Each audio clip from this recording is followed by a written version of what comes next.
close your eyes for just a moment. Not yet completely. Not yet, because first, I want you to imagine something. Imagine the most ancient green you have ever seen. Not the green of a park on a Sunday morning, or the green of leaves pressed flat between the pages of a forgotten book. This is a deeper green, green so old it has weight to it, like velvet draped over the bones of centuries. A green that breathes. You're standing at the edge of something enormous, something patient, something that has been waiting very quietly, very gently, for exactly this moment, for the moment when you decided to slow down, to set everything aside, to let the noise of the present dissolve like morning mist dissolving from the surface of a still, warm lake. The jungle hums around you, softly, steadily, the way a grandmother hums while her hands move through familiar work. There is birdsong layered so deep into the air that it feels less like sound and more like texture, something you could reach out and touch if only your fingers were a little more patient. And somewhere, beyond the canopy, beyond the ancient trees whose roots have grown through stone the way time grows through memory, there is a city. It has been waiting for you, its name, carried across 1,000 years of silence, Tikal. And tonight, very gently, we are going to walk inside. Before we take that first step through the tree line, before the canopy closes gently above our heads like two hands cupping something fragile and precious, I want to pause with you here, tat this threshold, for just a breath longer. Because what we are about to do together is something rather rare. We are not going to rush. We are not going to skim across the surface of history the way a flat stone skims across water, touching it, yes, but never truly knowing what lies beneath. Tonight we are going to sink, slowly, warmly, the way late afternoon light sinks through shallow water, touching everything it passes with gold. This channel, this quiet corner of the world you have found, exists for exactly this purpose, to take the grand, extraordinary sweep of human history and hold it very close, to whisper it to you in the dark, the way the best stories have always been told, not shouted across a distance, but murmured into the space just beside the ear, warm and unhurried. If you have found some comfort here, if the sound of these words settling into the air around you feels like a blanket being drawn up, consider pressing that small subscribe button. It is a gentle gesture, it costs nothing, and it means that the next time you need to set the present world aside and wander somewhere ancient and beautiful and still, we will be here, waiting. Like Tikal has always waited. Now, shall we go in? The jungle does not release you all at once. That is the first thing you notice walking the ancient path that winds between the ceiba trees, those enormous cathedral-spined giants whose roots rise from the earth like the knuckles of buried hands. The jungle gives you up slowly, the way sleep gives you up slowly on a morning when there is nowhere you must be. One layer of green recedes and another takes its place, and the filtered light shifts from gold to amber to a deep resinous shade of copper that seems almost to hum with its own inner warmth.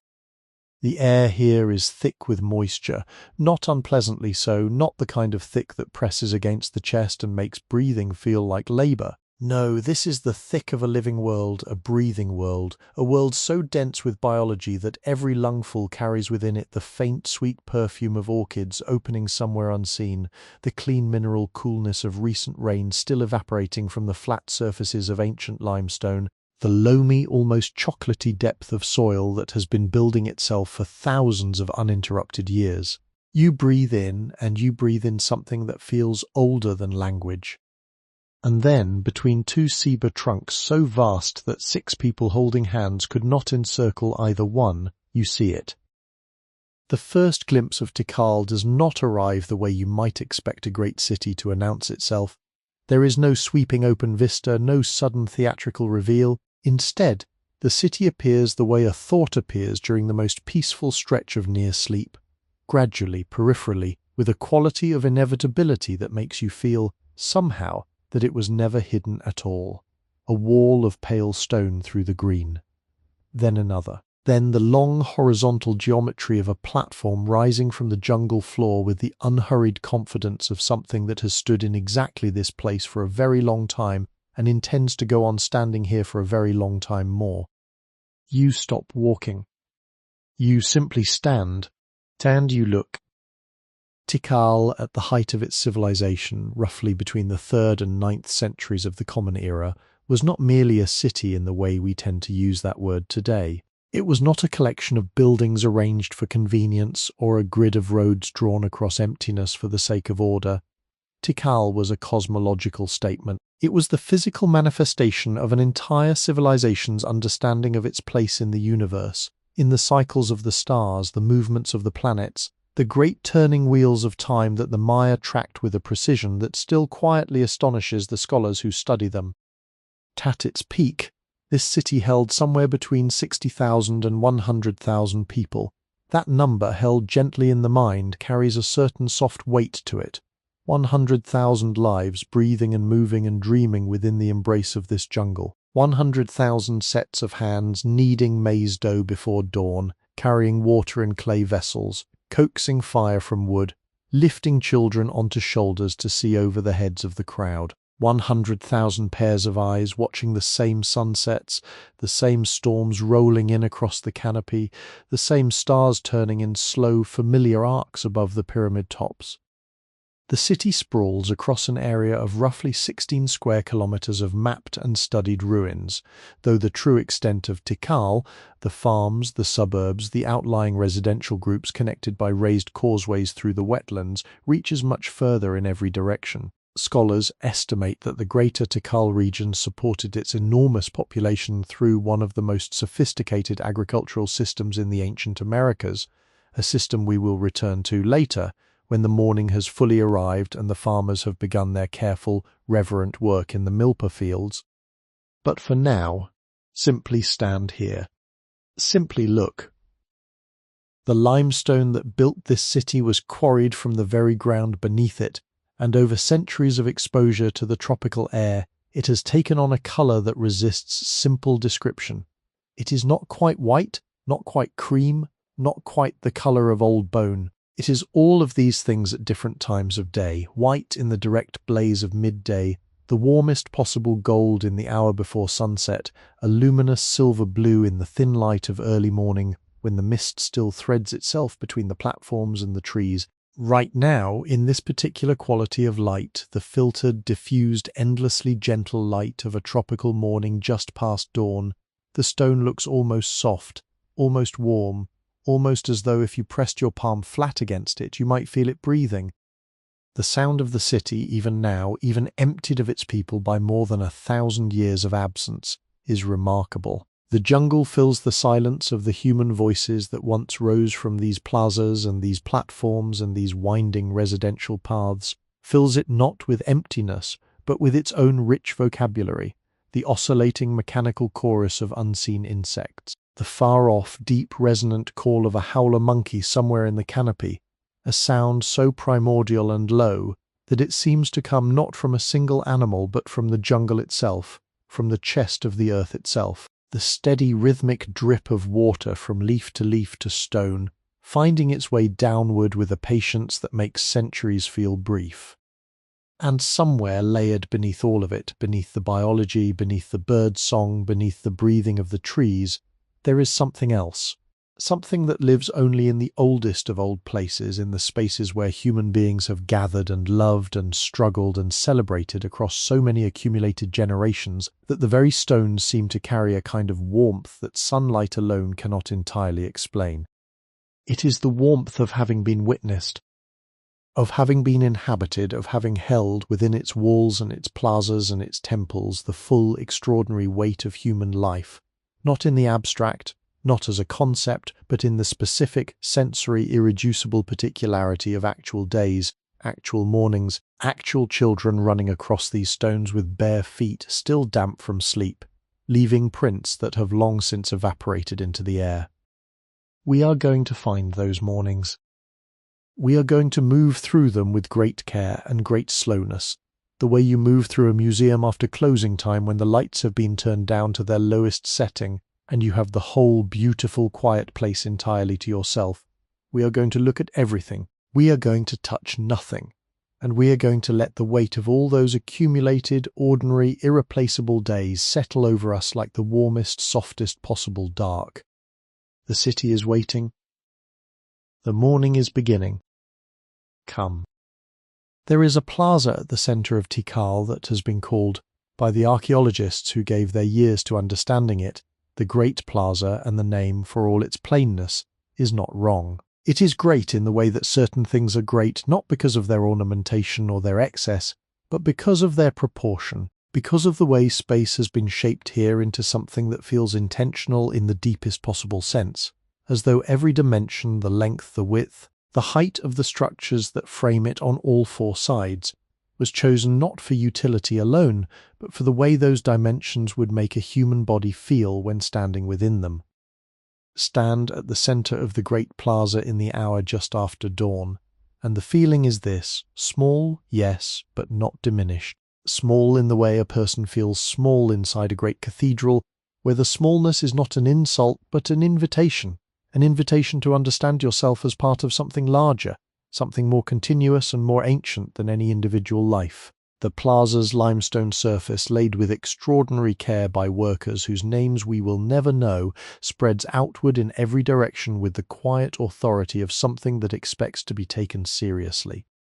In the years of Tikal's greatest flourishing, this plaza was never truly empty. Before the full light of morning had established itself above the tree line, before the city's hundreds of households had finished their first meals and sent their people out into the day's work, there were already figures moving across the Great Plaza's pale surface, priests in their long white mantles, carrying incense in clay censers that trailed thin threads of copal smoke into the cool, still air, servants of the royal household moving with the particular purposeful swiftness of people who have learned that the day's errands do not wait for the sun. The occasional scribe seated cross-legged at the base of one of the great stelae that line the plaza's north side, his codex open across his knees, his brush moving in small, precise strokes across the page while the light was still clean enough for fine work.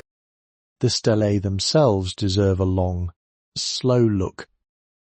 They stand along the northern edge of the plaza in a row that gives the space something of the feeling of a gallery, or perhaps a conversation, a group of stone figures in mid-sentence, paused at the exact moment before speech. Each stela is a carved limestone monolith, some of them reaching 4, 5, 6 meters into the air, and each one is covered, on its facing surface, in bas-relief carving of extraordinary intricacy and skill. The figures depicted are rulers, the great kings and queens of Tikal across its many centuries of power, shown in the full ceremonial regalia that marked their sacred authority. Elaborate headdresses rise above their carved faces like architecture, feathered and jewelled and structured with a complexity that almost defies the patience required to render it in stone. Their eyes, wide and deep-cut, gaze outward across the plaza with an expression that is difficult to read, and perhaps not meant to be read easily, an expression that speaks more to the eternal than to the everyday. At the base of each stela, an altar, a low, round, flat-topped stone that served as the focal point for offerings. On certain mornings, the mornings that are lined with significant dates in the Maya calendar, those intricate, interlocking wheels of time that governed every major decision in Tikal's civic and ceremonial life, the altars would be laden. Copal incense burning in carved vessels, sending its sweet, resinous, faintly vanilla-scented smoke curling upward in the still air. Flowers, freshly cut from the gardens maintained near the palace complexes, their colours still vivid against the pale limestone. Sometimes food, tamales wrapped in banana leaves, bowls of cacao prepared in the ritual manner, small, perfect ears of dried maize arranged with the careful precision of things that are meant to be seen as well as consumed. The incense, the copal, is worth pausing over for a moment, because its scent is something that once experienced is never entirely forgotten. It is one of those rare sensory experiences that seems to carry within it a kind of temporal weight, a suggestion of accumulated ceremony and repetition across long stretches of time. The resin comes from the copal tree, and when it burns, the smoke it produces is clean and white and rises with an almost deliberate grace, as though it knows it has a destination. The Maya understood copal smoke as a vehicle for communication with the divine. The smoke carried prayers upward, carried offerings upward, carried the breath of the human world into contact with the breath of the sacred world above. To stand in a space where copal burns is to stand at a threshold, and the people of Tikal lived their entire ceremonial lives at exactly that threshold, between the human and the divine, between the present moment and the vast cycling sweep of cosmic time. On the eastern side of the Great Plaza, temple arises. We will spend much more time with this extraordinary structure in the next part of our journey, but from where we stand now, at the plaza's center, let us simply look at it for a moment, the way you might look at a person across a room before you have been introduced, when they are simply a presence in the space and you are still forming your first wordless impression. Temple I rises to a height of approximately 47 meters, built in honor of the great king Jasor Chankawil, who ruled Tikal in the late 7th and early 8th centuries, and who led the city to one of its most remarkable periods of military and political expansion. The temple was constructed with an intentionality that is still palpable from a distance. It does not sprawl.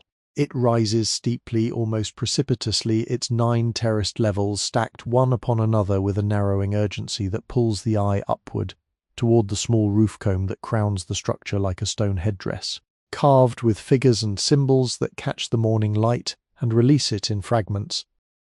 The shadow of Temple Eye at dawn stretches long and cool across the western half of the plaza, and within that shadow, in these early hours before the full heat of the day has settled over the city, the limestone is cold to the touch, faintly damp, the texture of ancient stone not rough, not entirely smooth, but worn to a quality that is both meets the palm with a kind of mineral honesty that more finished surfaces never quite achieve. The city is waking around you. Somewhere beyond the plaza, in the residential complexes that spread outward like concentric rings of lived experience from this ceremonial center, fires are being coaxed to life. The smell of wood smoke drifts across the plaza, faint as a suggestion, warm as a memory. And through the smoke, the first notes of something that will become, as the morning fully opens, the full sensory symphony of a city alive, voices, movement, the percussion of work beginning. The Great Plaza breathes in, the city breathes out, and the day begins. To understand Temple of I, you must first release every expectation you have carried here from other, more familiar architectures. Release the expectation of horizontal space, of rooms arranged for human comfort, of buildings that enfold you in their interiors and make you feel centered and contained. The architecture of Temple Eye is not an architecture of enclosure. It is an architecture of ascent, of upward movement, of the human body lifted from the horizontal plane of ordinary existence and moved step by deliberate step toward whatever it is that waits at the apex of 47 meters of hand-cut limestone.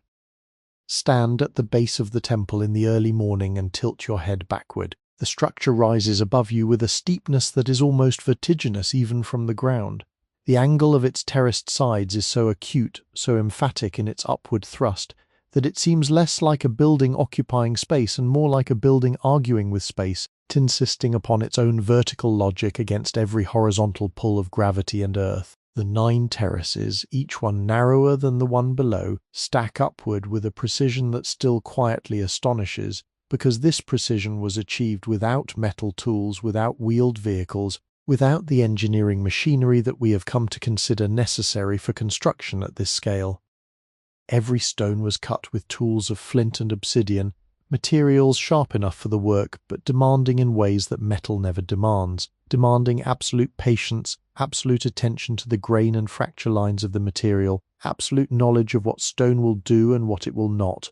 Every stone was moved by human labor, carried by teams of workers whose bodies were the machines of this construction, whose knowledge was carried entirely in their hands and their eyes and their accumulated years of practice. And then every stone was fitted into place with a care so precise that, in many sections of the structure, A blade of grass cannot be passed between two adjacent courses of masonry.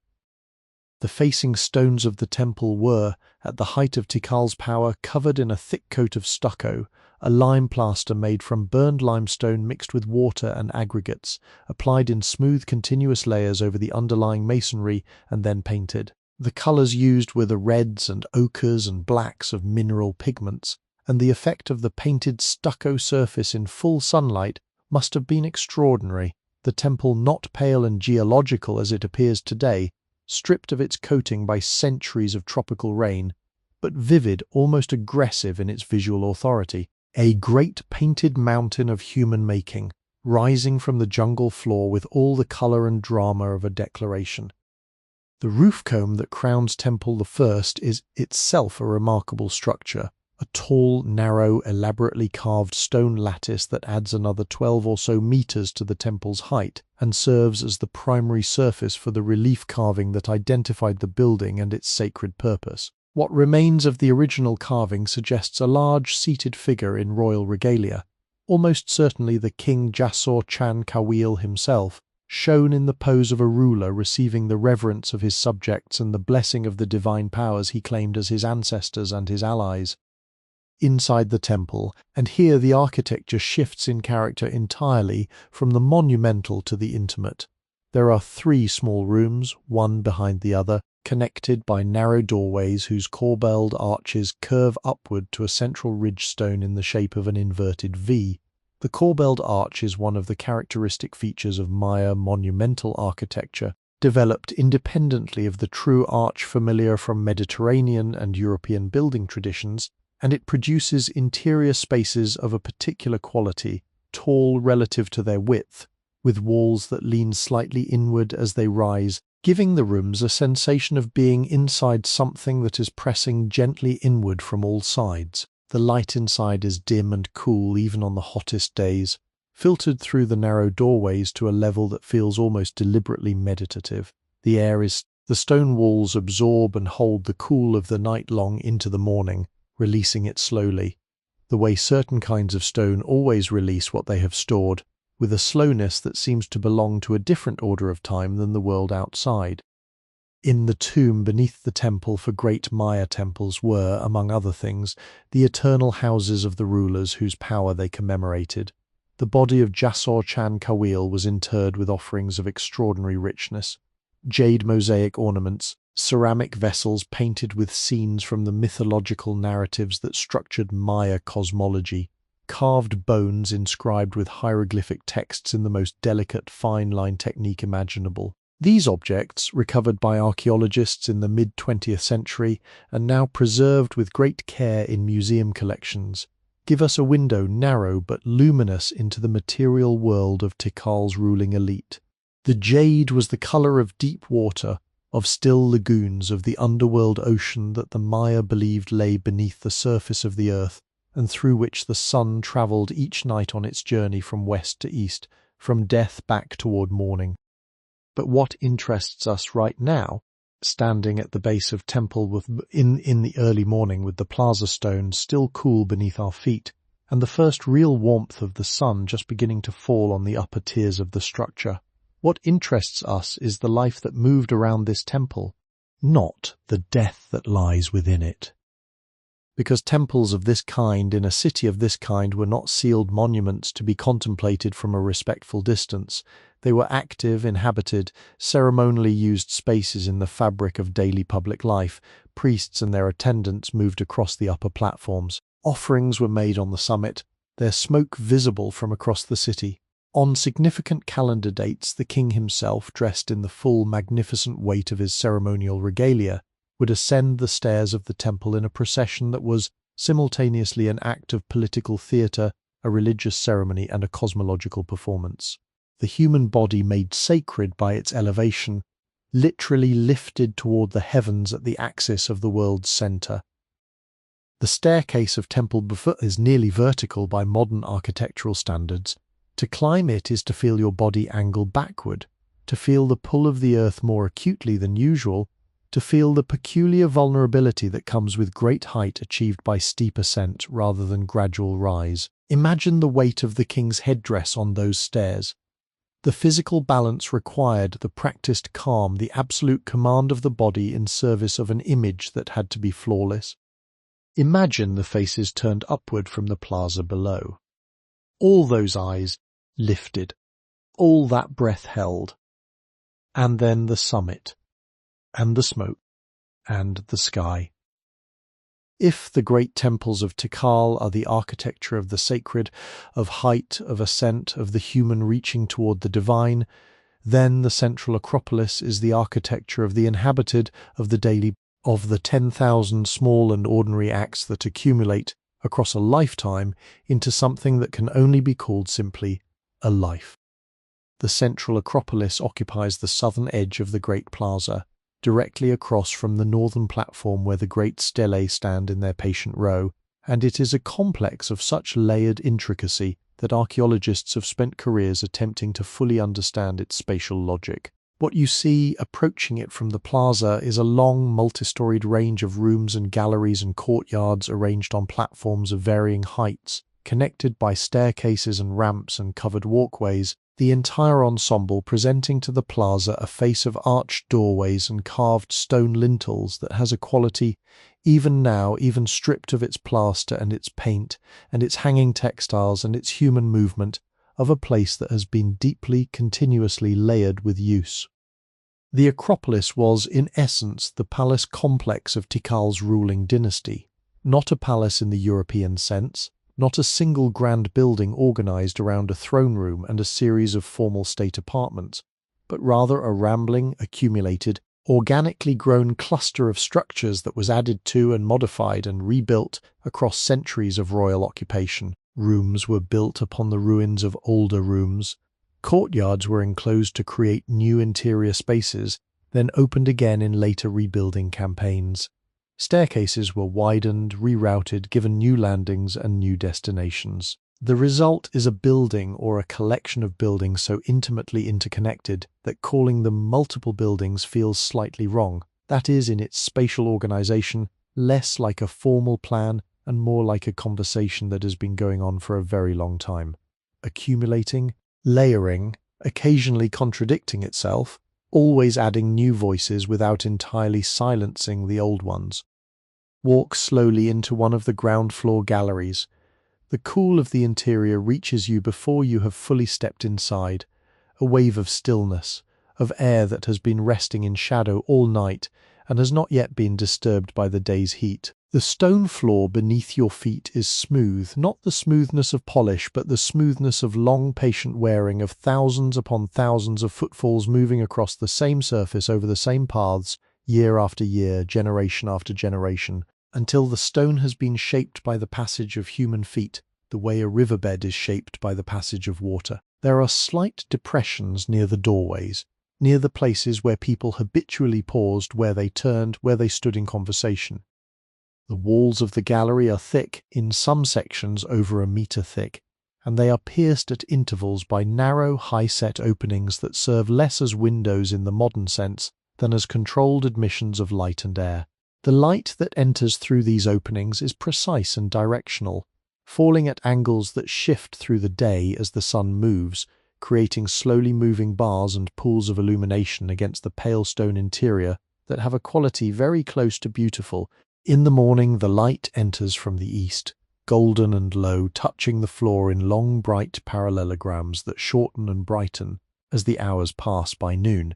The interior is lit from above, through the open doorways in a more diffuse and even illumination. By late afternoon the light withdraws to the western apertures and turns amber, then copper, then a deep reddish bronze, and the gallery settles back into its evening cool.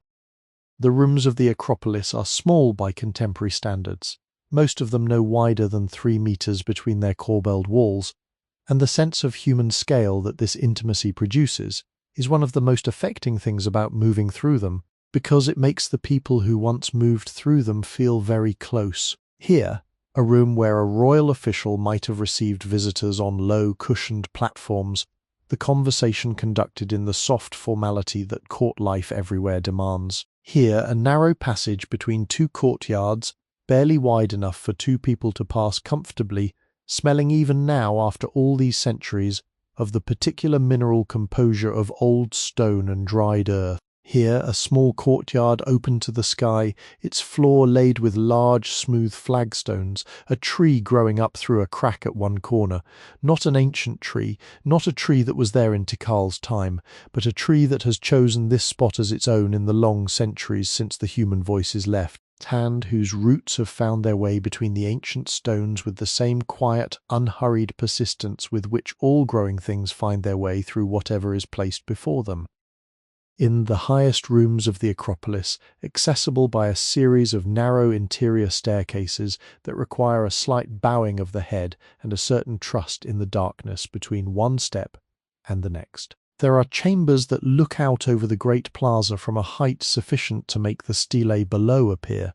For a moment, like small things like the carved pieces of a game set out on a board, waiting for the players to return. From these upper rooms, the view of the plaza and its surrounding temples is extraordinary. Temple Verpo to the east, its roof comb. Knife thin against the blue, Temple 2 across the plaza to the west, lower but broader, rooted differently, its relationship to the sky more of a conversation than a declaration, and to the north, beyond the north terrace, the jungle canopy stretching outward to the horizon with a green immensity that seems to have no edge. A king standing at this upper window, and surely kings stood here in the early morning with the city below them waking into its day, with the mist lifting from the plaza floor and the first sounds of the market beginning somewhere beyond the temples, would have seen exactly this. The green, the stone, the smoke of morning fires threading upward from 10,000 rooftops, the movement of people across the plaza, small from this height but purposeful, each figure carrying within their small motion the full complexity of a life being lived. We will descend from this height now. We will find our way through the palace corridors and back out into the brightening morning, following the sound of voices and the smell of cooking fires toward the causeways that lead away from the ceremonial centre into the residential heart of the city, where the vast majority of Tikal's people spent their days in the quiet, irreplaceable work of ordinary human life. The cool of the interior releases us back to the warm. The plaza opens. The day deepens. And the city continues. City of 100,000 people spread across the layered topography of the Peten jungle, its hills and shallow valleys, its seasonal wetlands and its areas of firm, well-drained ground, requires, in order to function, the possibility of movement, of connection, of the reliable ability to travel from one part of the whole to another without being defeated by the terrain, without losing the day's work to the mud of the rainy season or the maze of dense vegetation that would otherwise close over any path not maintained against it with constant, attentive labour. Tikal's answer to this challenge was the Sacbay, the Maya causeway, and the network of these raised stone roads that connected Tikal's major architectural groups to one another and connected the city's centre to its outlying residential and agricultural zones was one of the great engineering achievements of the ancient Americas. The word Sacbay, in the Yucatec Maya language, means simply white road, and the name tells you with an economy that only the most precise languages achieve the most important thing about these structures. They were raised above the surrounding terrain, built up on a fill of broken limestone rubble, and then faced with a surface course of cut limestone that was coated, like the temples and the palace walls, with white lime stucco. The effect of this white surface in sunlight, and particularly in moonlight when the roads would have glowed with a luminescence quite different from the jungle dark on either side, must have been remarkable, even transformative. The roads made navigation possible in conditions that would otherwise preclude it. They made the wet season journeys manageable. They made the idea of a unified city, of many disparate neighbourhoods and complexes and agricultural zones held together as a single coherent social and political entity, physically legible in the landscape. Stand on a causeway in the early morning and look in both directions. To the south, the road leads back toward the Great Plaza, its pale surface narrowing with distance until it merges with the pale limestone of the plaza floor in a continuity that feels architectural and also almost bodily, the way the main artery of a body connects with a felt inevitability to the heart. To the north, the road leads outward through the trees toward the North Acropolis and the Lost World complex, and eventually following the longest of Tikal's causeways, the Maize Causeway, named for a 19th century explorer who documented it, to a satellite complex several kilometers from the center. The causeways were wide enough for perhaps 6 people to walk abreast comfortably, and on ordinary mornings they would have been exactly this full, not with processional ceremony, but with the democratic traffic of daily life. Merchants moving their goods toward the market, their loads carried on tump lines, broad straps of woven fibre that passed across the forehead and distributed the weight of heavy baskets or bundles across the neck and upper back. Farmers returning from early morning work in the milpa fields with their tools balanced across their shoulders, their sandaled feet finding the familiar irregularities of the road surface with the unthinking ease of long practice. Children running ahead of their parents with the particular purposeful energy of children who have somewhere to be and cannot quite arrive there quickly enough. Officials and scribes and priests moving with varying degrees of ceremony and self-consciousness, their status occasionally marked by the objects they carried, the quality of their woven cotton mantles, the presence or absence of attendants walking half a step behind. The sounds of the causeways in morning would have been layered and various. The rhythmic slap of sandals on stone. Most Tikal residents wore sandals with soles of tough hide and straps of woven fibre. Though working in the milpa, many would have gone barefoot, feeling the warm, good pressure of cultivated earth rather than stone beneath their feet. The low, easy conversation of people making familiar journeys, the kind of conversation that has the rhythm of comfortable repetition, of things said and half said and implied and understood without needing to be finished, the vocabulary of shared life. The occasional sharp cry of a child stumbling, followed immediately by the soft parental response that is the same in every language across all of human time, the quick intake of breath, the reassuring hands, the brief examination of the scraped knee, the verdict that it is not serious, the resumption of movement. And through all of this human sound, the jungle continuing its own conversation alongside. On either side of the causeways, the vegetation did not simply grow unchecked to the road's edge. Tikal's residents managed the land around the roads with an intentionality that reflected the same deep ecological knowledge that structured every aspect of their relationship with this landscape. Fruit trees were cultivated along the causeways, ramon, cacao, avocado, papaya, creating over generations a kind of living infrastructure of food production integrated into the movement corridors of the city. To walk a Tikal causeway in the season of ripening was to walk through an orchard, the branches overhead weighted with fruit at different stages of readiness, the ground beneath scattered with the soft, sweet debris of what had fallen, the smell of ripe fruit in the warm morning air, the particular almost fermented sweetness of a fallen papaya, the rounder, deeper note of ripe cacao pods, their thick husk giving way to reveal the white, sweet, sour pulp around the precious seeds within, was the smell of abundance, of a landscape that had been learned over many generations and shaped with great patience and great skill into a partner in the project of human survival. At certain points along the causeways, particularly where they intersected or where they passed close to significant architectural groups, small shrines were set into the raised edges of the road. These were not large or imposing structures, nothing like the great temple complexes they connected. They were modest, human-sized, built for individual or small group use rather than for mass ceremony. A carved stone, an altar surface, a hollow where incense could be burned, the smoke of passing prayers rising from the roadside the way steam rises from earth after rain. People paused at these shrines in passing, not always, not ritually, not with the full weight of formal ceremony, but casually in the way that sacred and ordinary life in Tikal were never entirely separate from one another. Merchant might pause to place a fragment of incense on the altar before continuing his journey to the market. The gesture quick and familiar and sincere, the way a person touches a doorframe for luck as they leave the house in the morning. Farmer returning from the milpa might rest the weight of his tumpline for a moment at a roadside shrine, not entirely by accident, the pause giving his muscles relief and his attention a brief, settling moment of orientation in something larger than the day's immediate task. The roads of Tikal were not merely functional, they were, like every element of this city, cosmological. The great causeways ran, in their main alignments along axes that reflected the cardinal directions, east, west, north, south, that organized Maya understanding of space and time and the movement of the heavenly bodies through the sky. To travel along a causeway was, in a sense, to participate in the spatial order of the cosmos, to align one's own movement with the movement of the sun and the stars and the great cycling patterns of the calendar. The road carries you forward. The morning deepens. And the city opens, around you, into its day. The hour before full sunrise in Tikal belongs to the women.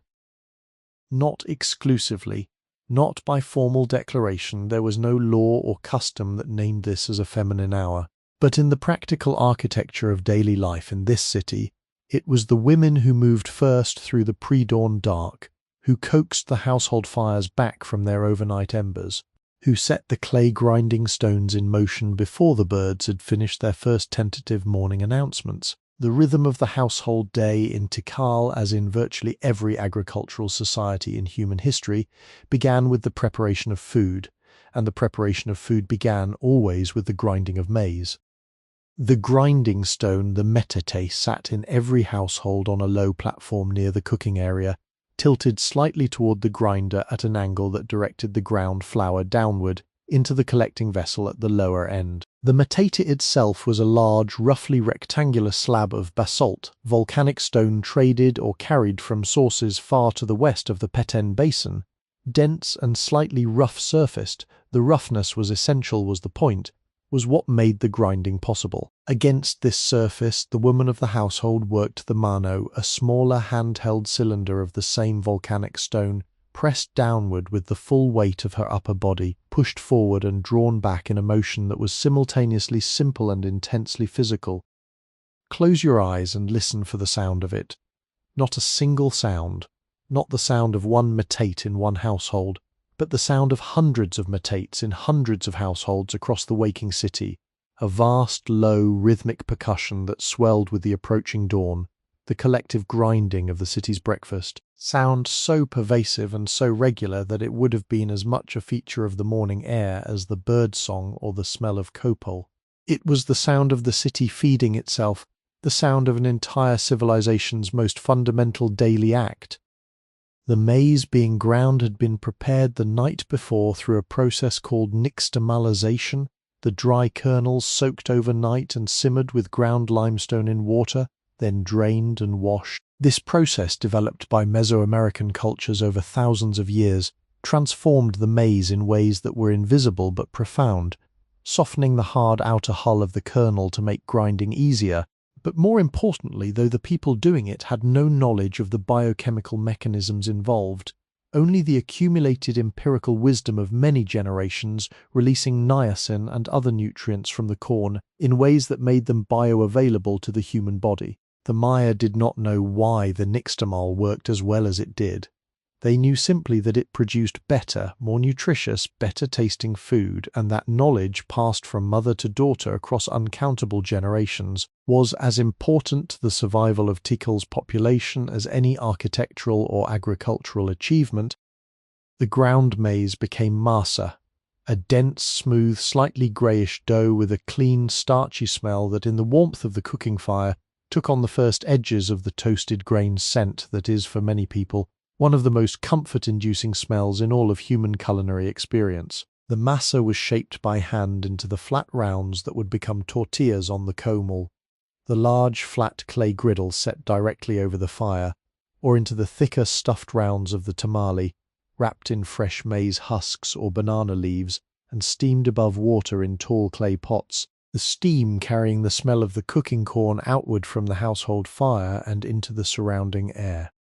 In these early morning hours, the residential compounds of Tikal, filled with this smell, the warm, slightly sweet, deeply satisfying smell of maize being cooked, layered with the sharper, cleaner note of wood smoke from the cooking fires, which burned the same hardwoods that the jungle generously provided, mahogany and logwood and the red-barked wood of the gumbo limbo tree. Each type of wood burns with a slightly different character, a different color of flame and a different quality of smoke, and the practiced cook knew these differences as a pianist knows the keys. intuitively, physically, without needing to consciously articulate the knowledge. Beyond the smell and the sound of the waking household, the light was changing. The eastern sky behind the tree line, behind Temple, the Arth, behind the whole eastern horizon of the city, was moving through the colours of its daily transformation with the unhurried confidence of something that has done this without exception for 4.5 billion years. The deepest, most private dark of the pre-dawn gave way first to a lightening of tone rather than a change of colour, the black simply becoming less absolute, the stars losing their sharpest edges, the shapes of the treetops beginning to separate themselves from the sky above them, then gradually the colour, a seam of dark red at the horizon, so deep it was almost brown, almost the colour of dried blood or old clay, above the red-orange, not the bright orange of midday, but a softer, more provisional orange, uncertain of itself, testing the sky. Above the orange, a pink so pale it barely deserved the name, a suggestion of pink, a rumour of it. And, above all of that, the sky still dark blue overhead, still holding its last stars the moment when the sun's upper limb first cleared the horizon. In Tikal, this moment was not a private or incidental event. It was watched.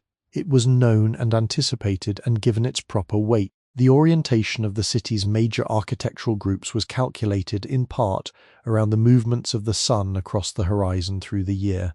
The equinoxes and solstices marked by the alignment of shadows and sunrise positions in ways that made the city itself a calendar, three-dimensional device for tracking the passage of the great solar cycles.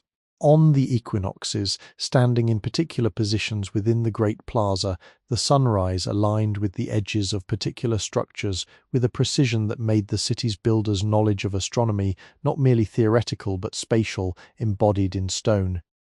The children of Tikal woke with the light. In the household compounds, groups of several related families sharing a common courtyard, the multiple dwelling structures arranged around a central open space that served as kitchen and workspace and social gathering point, the children emerged from the sleeping rooms with the particular, endearing half-focus of the recently and incompletely awake. Their hair disordered, their eyes still carrying the blurred softness of sleep, their bodies moving with the automatic trust of people who have not yet remembered the obligations of the day, who are still in the open, purposeless space between dreaming and full waking. They moved toward the smell of the cooking, toward the warmth of the fire, toward the voices of the women already at work, voices low in the early morning, not hushed exactly but calibrated to the hour, the way voices in the early morning everywhere are calibrated, though the world has not yet fully opened its acoustic space, and the people in it are respecting the gradualness of its opening. Small hand reaching for the warm tortilla just lifted from the comal.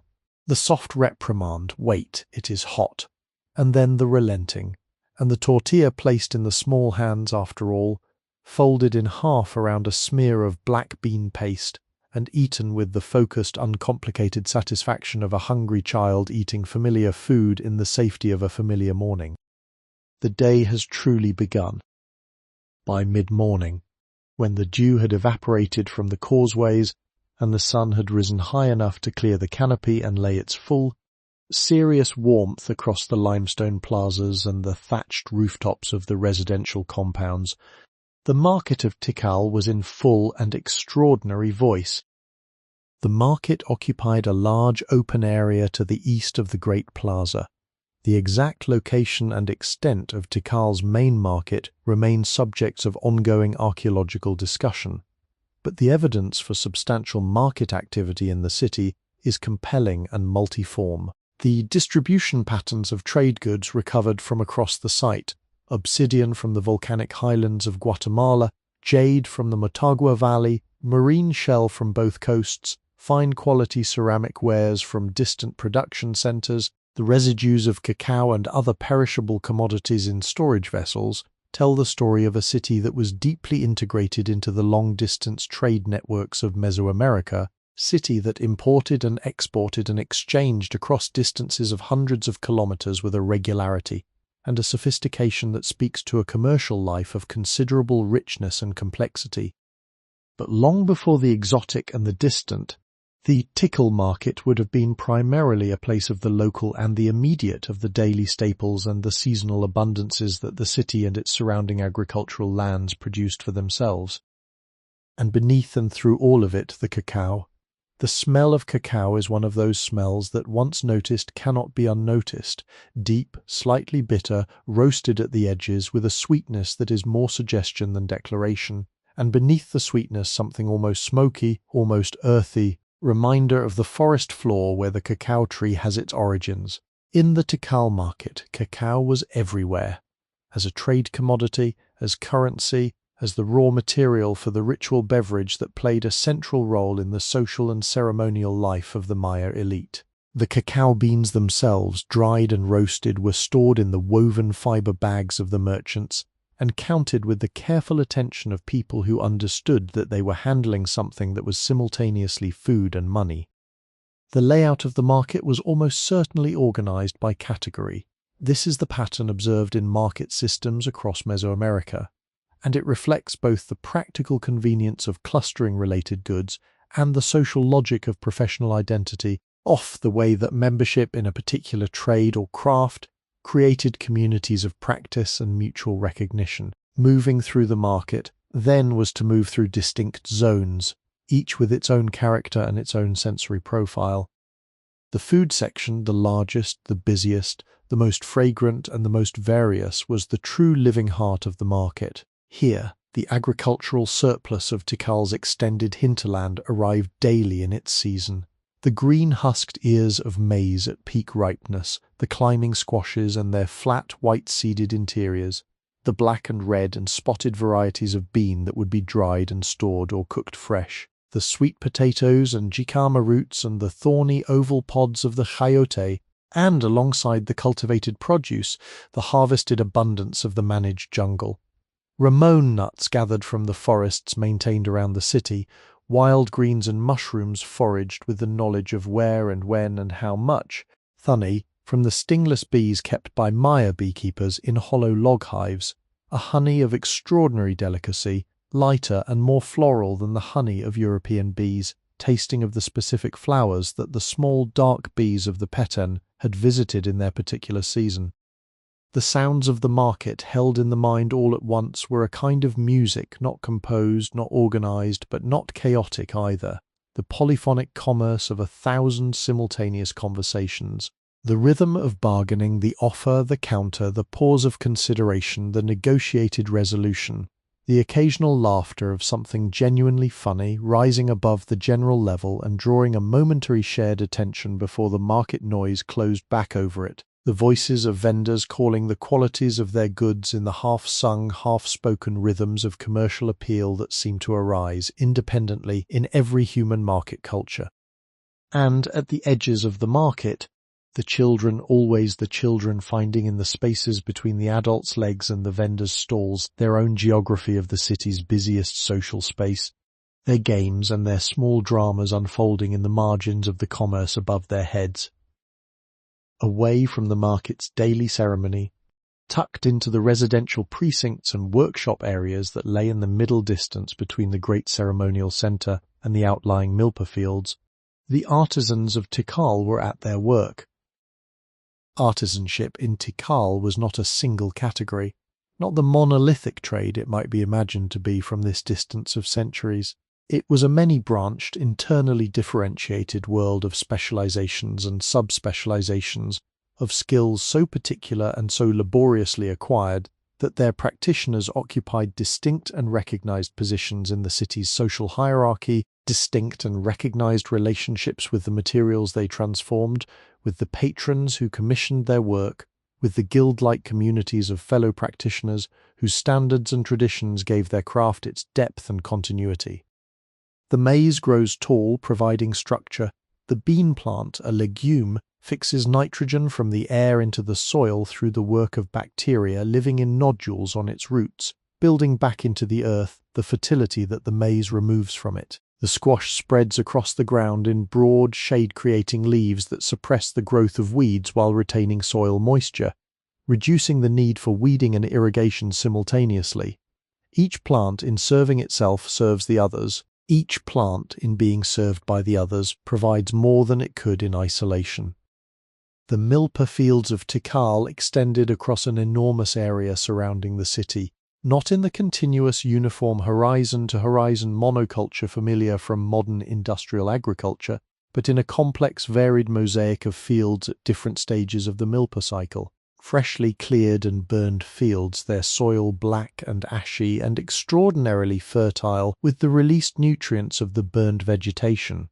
Fields in their first year of planting, the young maize seedlings still ankle-high, still vulnerable, still requiring the farmer's constant attention to the competing growth of the plants the milpa system had not selected. Fields in their prime, the mature milpa in high summer, when the maize stands 3 meters tall and the bean vines wind their way up the corn stalks, and the squash leaves make a dense, cool canopy over the soil between the plants. Then the whole field hums with insect life drawn to the diverse flowering of 3 different plant species in different stages of bloom simultaneously.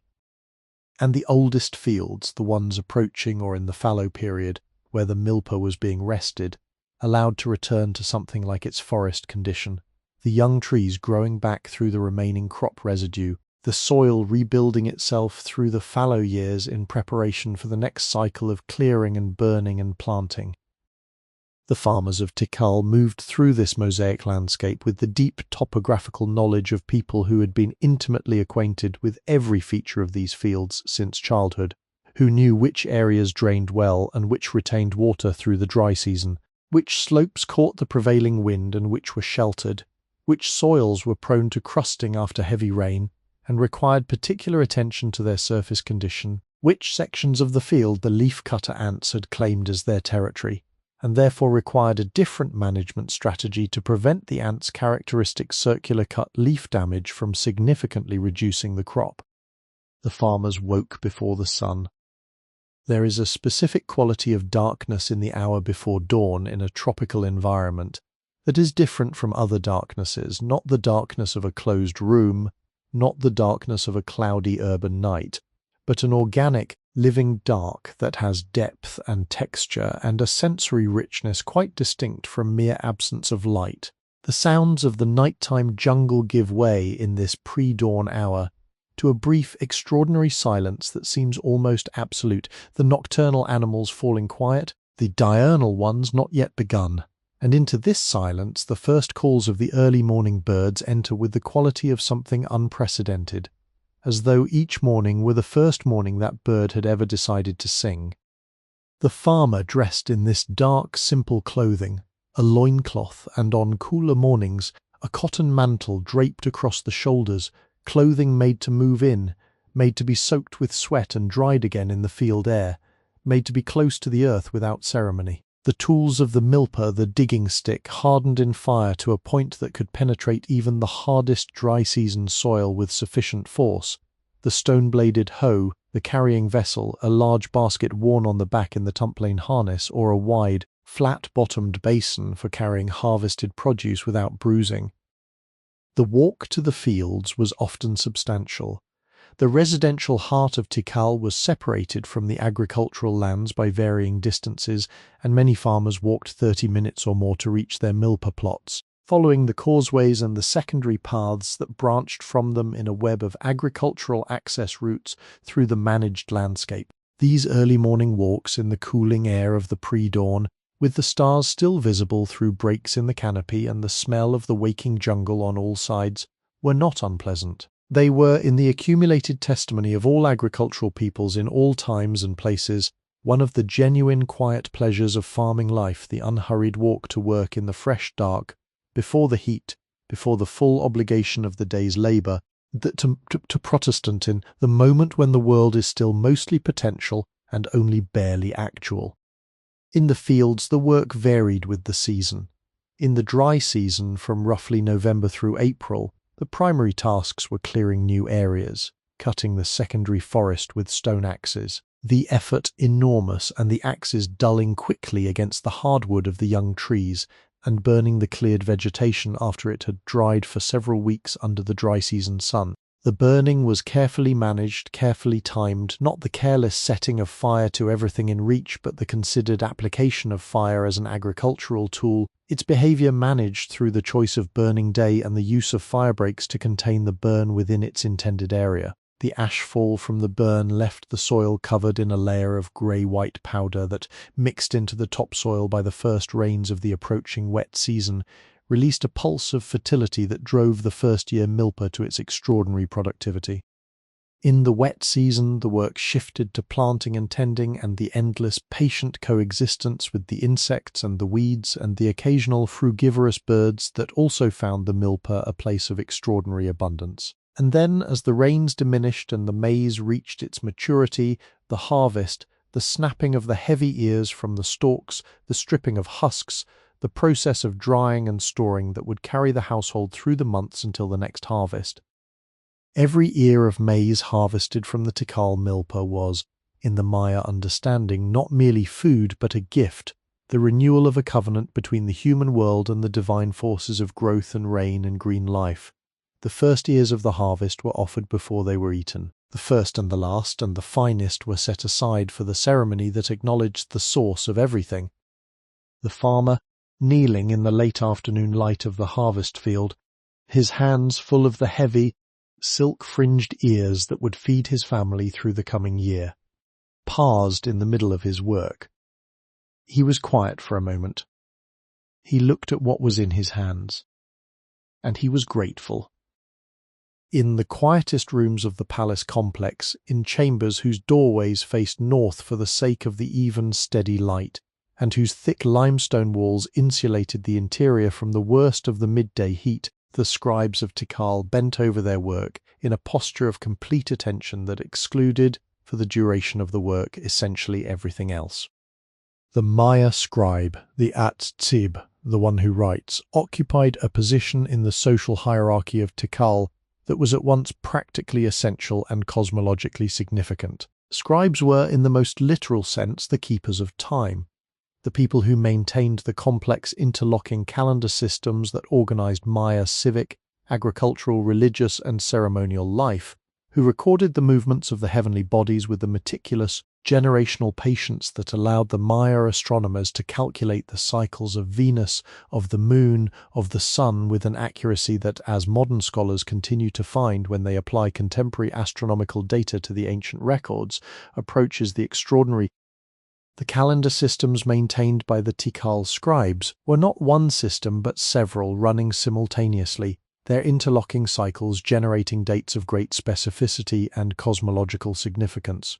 The 260-day Tzolk'in, the sacred calendar, built from the combination of 13 number coefficients and 20-day names cycling independently, producing a complete cycle in 260 days, was the fundamental rhythmic grid of the Maya ceremonial year. The 365-day Harb, the civil calendar, organized into 18 named months of 20 days each, plus a 5-day period of ill omen at the year's end, tracked the agricultural and civic year. The combination of these two calendars running simultaneously produced the calendar round, a cycle of 52 years before any given combination of Tzolk'in and Harb dates repeated itself, and for the long-distance tracking of history and astronomical cycles.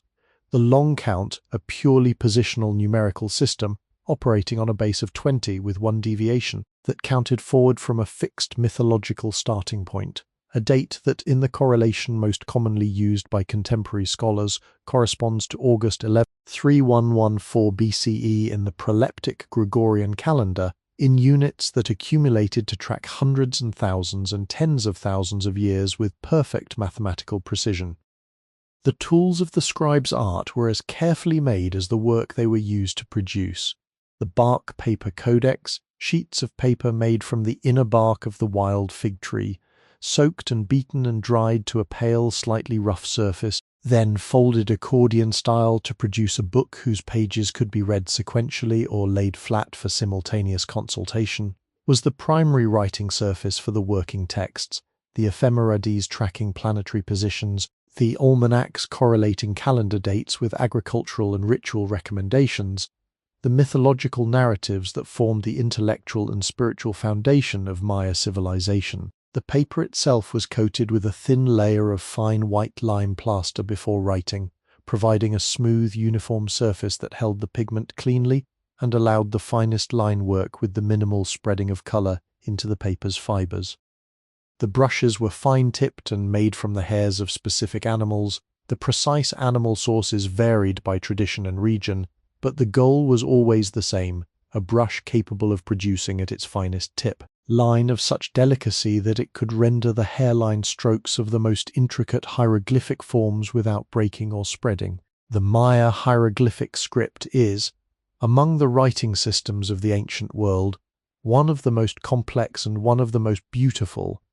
It is a mixed logosyllabic system combining signs that represent whole words or morphemes with signs that represent syllables, and its visual character is determined by the fact that each glyph is typically composed of multiple elements arranged within a roughly square or oval frame. The components nested and integrated with one another in ways that produce a visual density and a sense of architectural organization that make even a single glyph, seen in isolation, feel like a complete and sufficient visual object.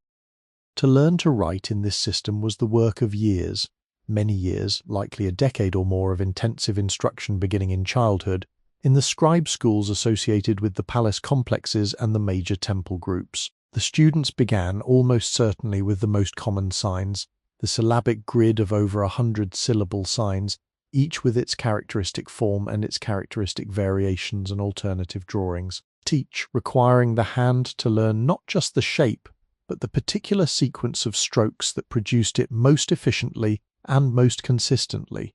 Consistency was everything in scribal work, not the mechanical consistency of a machine which produces identical copies, but the more living consistency of a trained hand that can reproduce the essential character of a sign across many iterations while allowing the slight natural variations that distinguish handwriting from printing.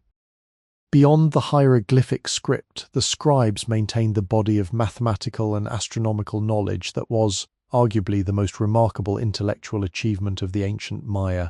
The Maya numerical system was positional and base 20, a vigesimal system, and its notation used only 3 symbols: a dot for 1, a bar for 5, and a shell glyph for 0. The concept and notation of 0 was an intellectual achievement of the very highest order, developed independently by the Maya at roughly the same time it was being developed in India and centuries before it reached Europe. To hold the concept of 0, to make it a notation, to use it as an operational element in calculation rather than merely as an absence.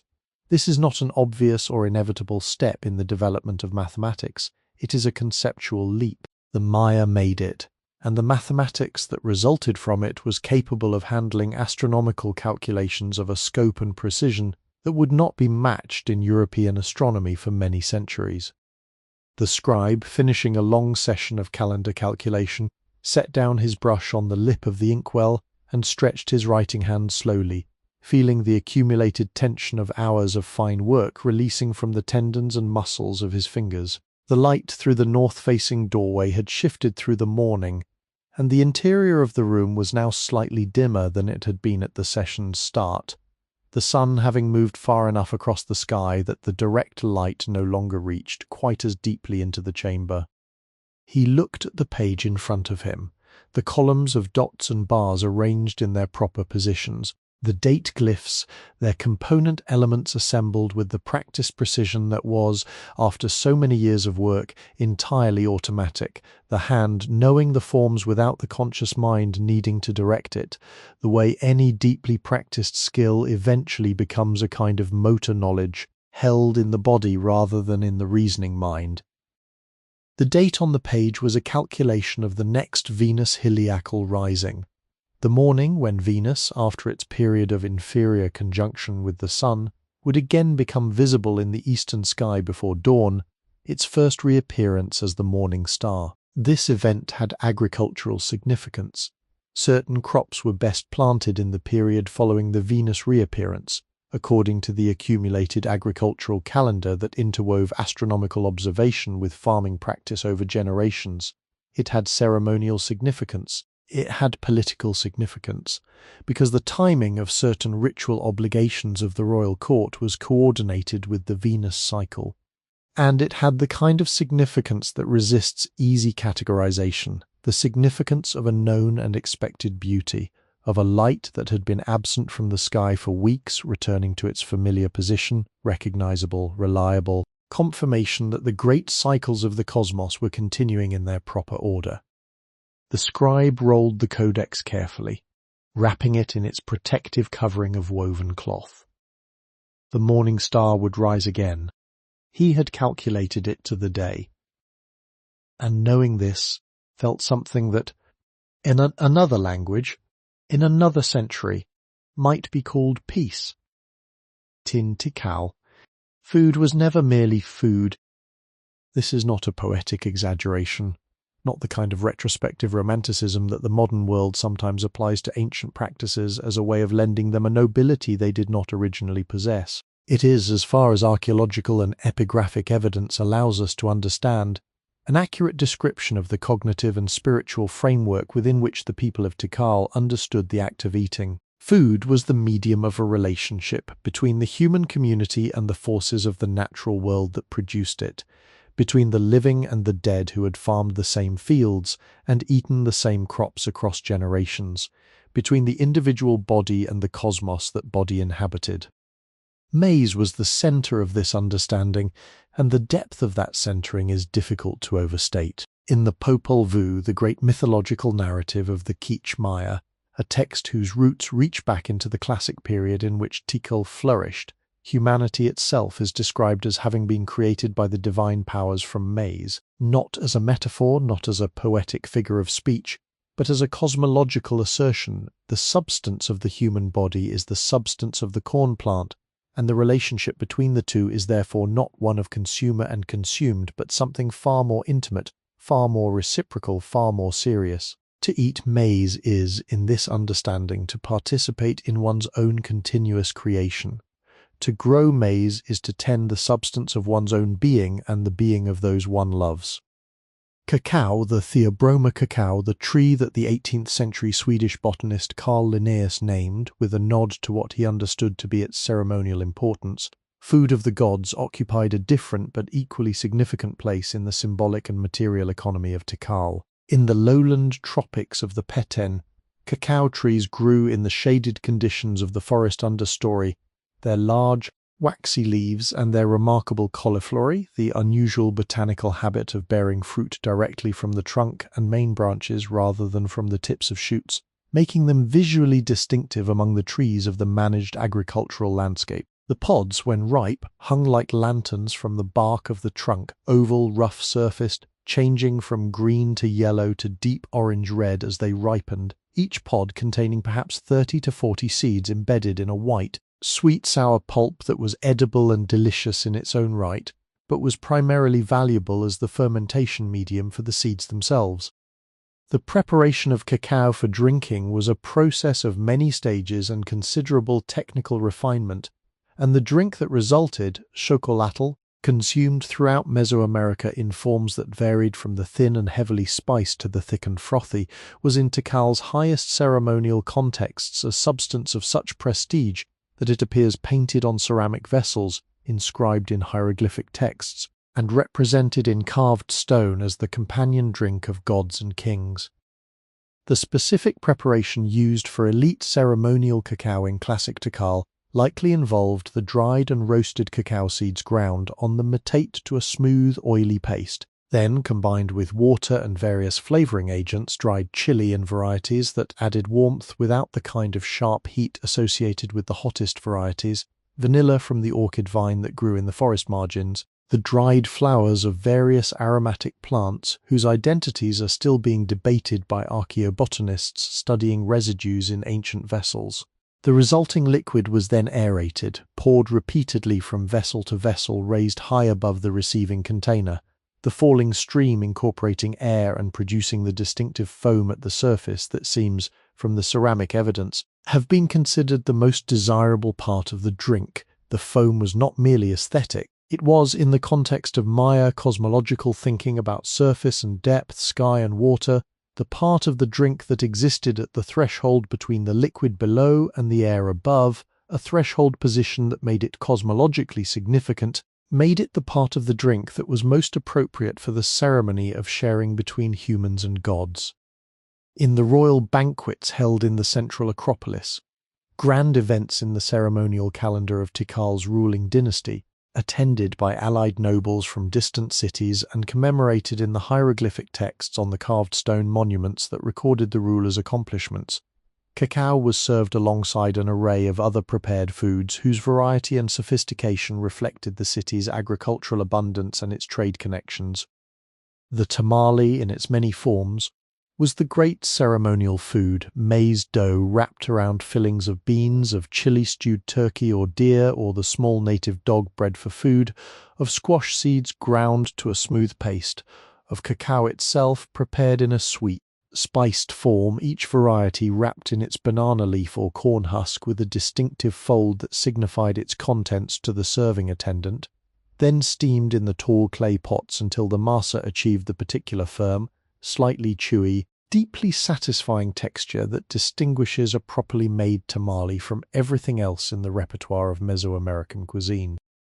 Honey, the pale floral honey of the stingless Melipona bees maintained in the log hives throughout the managed agricultural landscape, was used as a sweetener in various prepared foods and beverages, and also consumed directly, scooped from the comb on wooden spatulas by children who had been given a small amount as a treat, their eyes brightening with the pleasure of it. The beekeeping traditions of the Maya were sophisticated and respectful of the bee's own complex social biology. The hives were treated as living entities with their own needs and their own relationships with their keepers, and the taking of honey was a negotiated act, not an extraction. The evening meal, after the day's work had concluded and the household had gathered in the shared courtyard as the light fell, was the longest and most social of Tikal's daily meals. The tortillas made in the late afternoon, still warm from the copal and wrapped in cloth to hold their heat. The beans cooked low and long with dried chili and squash seeds until they achieved the thick, rich, deeply flavored consistency that is the goal of this preparation, their surface glistening with the fat from the cooked beans. Perhaps on a prosperous day or a ceremonially significant one, the roasted flesh of a turkey or the braised meat of a white-tailed deer, large, fragrant, the fat having rendered during cooking and then reabsorbed into the cooling meat in a way that produced a richness and depth of flavor that the daily bean and tortilla, for all its satisfactions, could not quite replicate. The family gathered around the food. The youngest child was given the first warm tortilla. Conversation rose and fell in the cooling evening air. The easy, unhurried conversation of people who have spent the day in work they understand and who have returned to a place and a group of people whose company is known and comfortable. The fire burned lower. The sky above the open courtyard deepened through its evening colours, purple giving way to indigo, giving way to the dense, star-scattered black of the tropical night. Dishes were set aside. Voices grew quieter, and the household, fed and warm and together, settled toward the end of its day with the particular contentment of those whose hungers, for this one evening, have been met. In the residential compounds of Tikal, those clustered groups of several related households sharing a common courtyard, their sleeping rooms and storage structures and kitchen areas arranged in loose, organic rectangles around the central open space, the most constant and most vivid sound was the sound of children.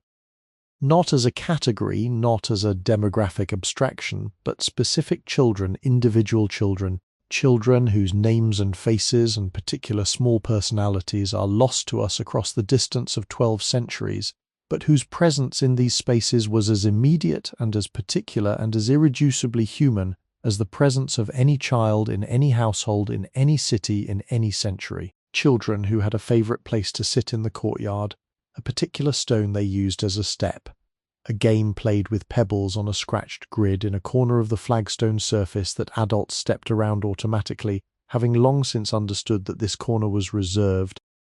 The childhood of Tikal unfolded within a rich ceremonial frame from its very beginning. Birth in Maya society was attended by the midwife, the ayom, specialist whose knowledge combined practical obstetric skill with the ritual knowledge needed to identify the child's place in the sacred calendar and to perform the ceremonies that ensured the right relationships between the new life and the spiritual forces that would shape it. The Tzolk'in day on which a child was born was understood to be determinative in important ways, not fatalistic, not in the sense that the day dictated an immutable destiny, but in the sense that it described the nature of the energies present at the child's entry into the world, the qualities that would characterize their fundamental temperament, the particular spiritual relationships and obligations they would carry through their life. The naming ceremony held some days after the birth was a family event of considerable significance, the moment when the child received the name by which they would be known in the human community, and also, sometimes, the name that connected them to the spiritual community of ancestors and divine entities with whom their calendar day associated them. Names in classic Maya society carried weight. They were not arbitrary labels, but meaningful designators that connected the bearer to history and to cosmology in ways that the name's user felt and responded to throughout their life. The early years of childhood in Tikal's residential compounds were years of extraordinary sensory richness and social density. The compound's courtyard was a shared space, not a space for any one family's exclusive use, but a commons where the multiple related households converged for cooking, for eating together, for the social life that was woven so thoroughly into the fabric of daily existence that the idea of family life organized around private domestic space would have been, to a Tikal resident, difficult to fully imagine. Children grew up not within the nuclear family unit, but within the larger, warmer, more complex world of the extended family compound, their relationships with aunts and uncles and cousins as close and as daily as their relationships with their immediate parents. Learning happened everywhere and all the time, organized not into separated periods of formal instruction, but woven continuously into the fabric of daily life. The child sitting beside her mother at the matete learned the rhythm and the hand position and the feel of properly ground massa, not from a lesson but from proximity, from repeated observation, from the small and gradually less supervised attempts that moved over months and years toward the full competence of the practiced adult. The boy, following his father to the milpa, learned the spacing of the planting holes, the depth of the digging stick, the visual indicators of soil readiness not from a textbook but from the field itself, from the father's running commentary delivered in the easy, low-toned, matter-of-fact voice of someone sharing knowledge that is so deeply embedded in their own practice that articulating it requires a kind of reaching back toward the words for things they no longer need to consciously think about. The play of Tikal's children, recovered partially through the evidence of clay figurines and small ceramic objects found in residential contexts, included the miniaturized domestic scenes that children in all cultures create, small clay pots, miniature grinding stones, tiny figurines of people and animals arranged in tableaus that replicated and processed the adult world. The children were growing up inside. There were also the ball games. Not the full formal ball game played on the great stone courts that were a feature of larger Maya ceremonial centers, but informal variants, played in the courtyard or on the open spaces near the residential compounds with rubber balls of various sizes, the games evolving and arguing and resolving themselves according to rules that were mostly made up and remade by the players themselves on any given afternoon. In the evenings gathered around the dying fire after the meal, the children received their education in something that no metati or milpa could teach, the great narratives that organized the Maya world, the stories of the hero twins Hunahpu and Exbalanque, the young men who descended into Xibalba, the underworld, and through their wit and their courage and their capacity for transformation defeated the lords of death and descended to become the sun and the moon, Tand, who in doing so established the pattern of death and rebirth that structures the cosmos. The stories of the creation of the multiple attempts by the divine powers to make human beings, before they finally succeeded with the maize, the attempt with mud which dissolved in water, with wood which could not feel, and finally with the corn which could love.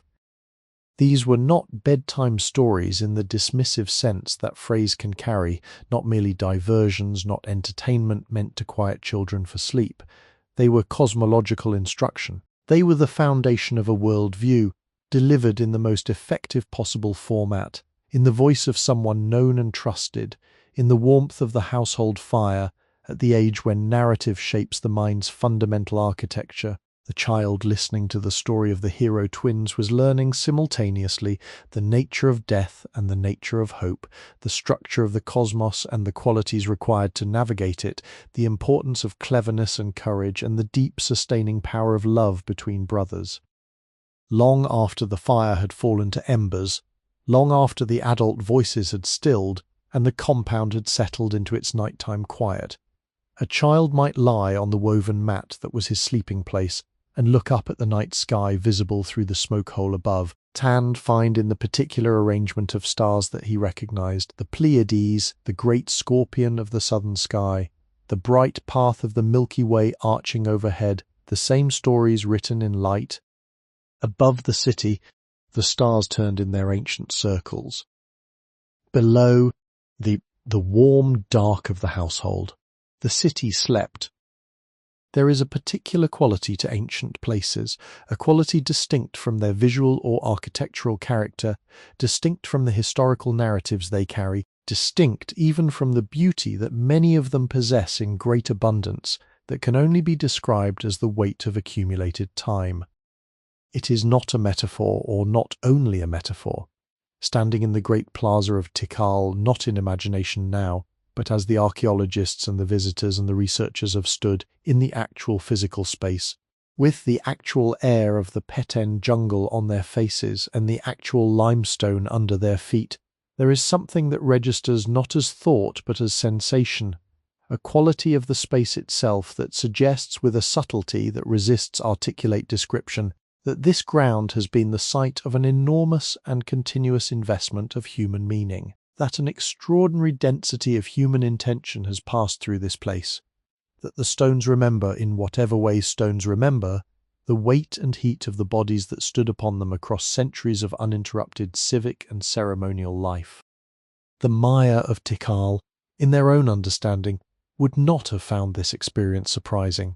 Their entire cosmological framework was organized around a perception of time that was fundamentally different from the linear progression that we, in the modern Western tradition, tend to take as the self-evident structure of temporal experience. For the Maya, time was not a line extending from a fixed past through an ever-receding present toward an open future. Time was cyclical, not in the simple sense of repetition, of the same events playing out again and again in exact duplication, but in the more complex and more interesting sense of spiral, of cycles that revisited the same positions in a larger pattern while always arriving at those positions from a different angle, carrying the accumulated residue of all the previous revolutions. The great calendar cycles of the long count, the Katun of 20 years, the Baktun of approximately 400 years, were not merely units of measurement. They were understood to be living entities, each with its own character, its own set of associations and implications, its own quality of time that would inflect the events occurring within it, the way the character of a room inflects the character of the events that take place within it. A Katun ending was not merely a date change, it was a time of transition, of the current quality of time giving way to the next with all the ceremony and attention and occasionally anxiety that transitions of great significance everywhere produce.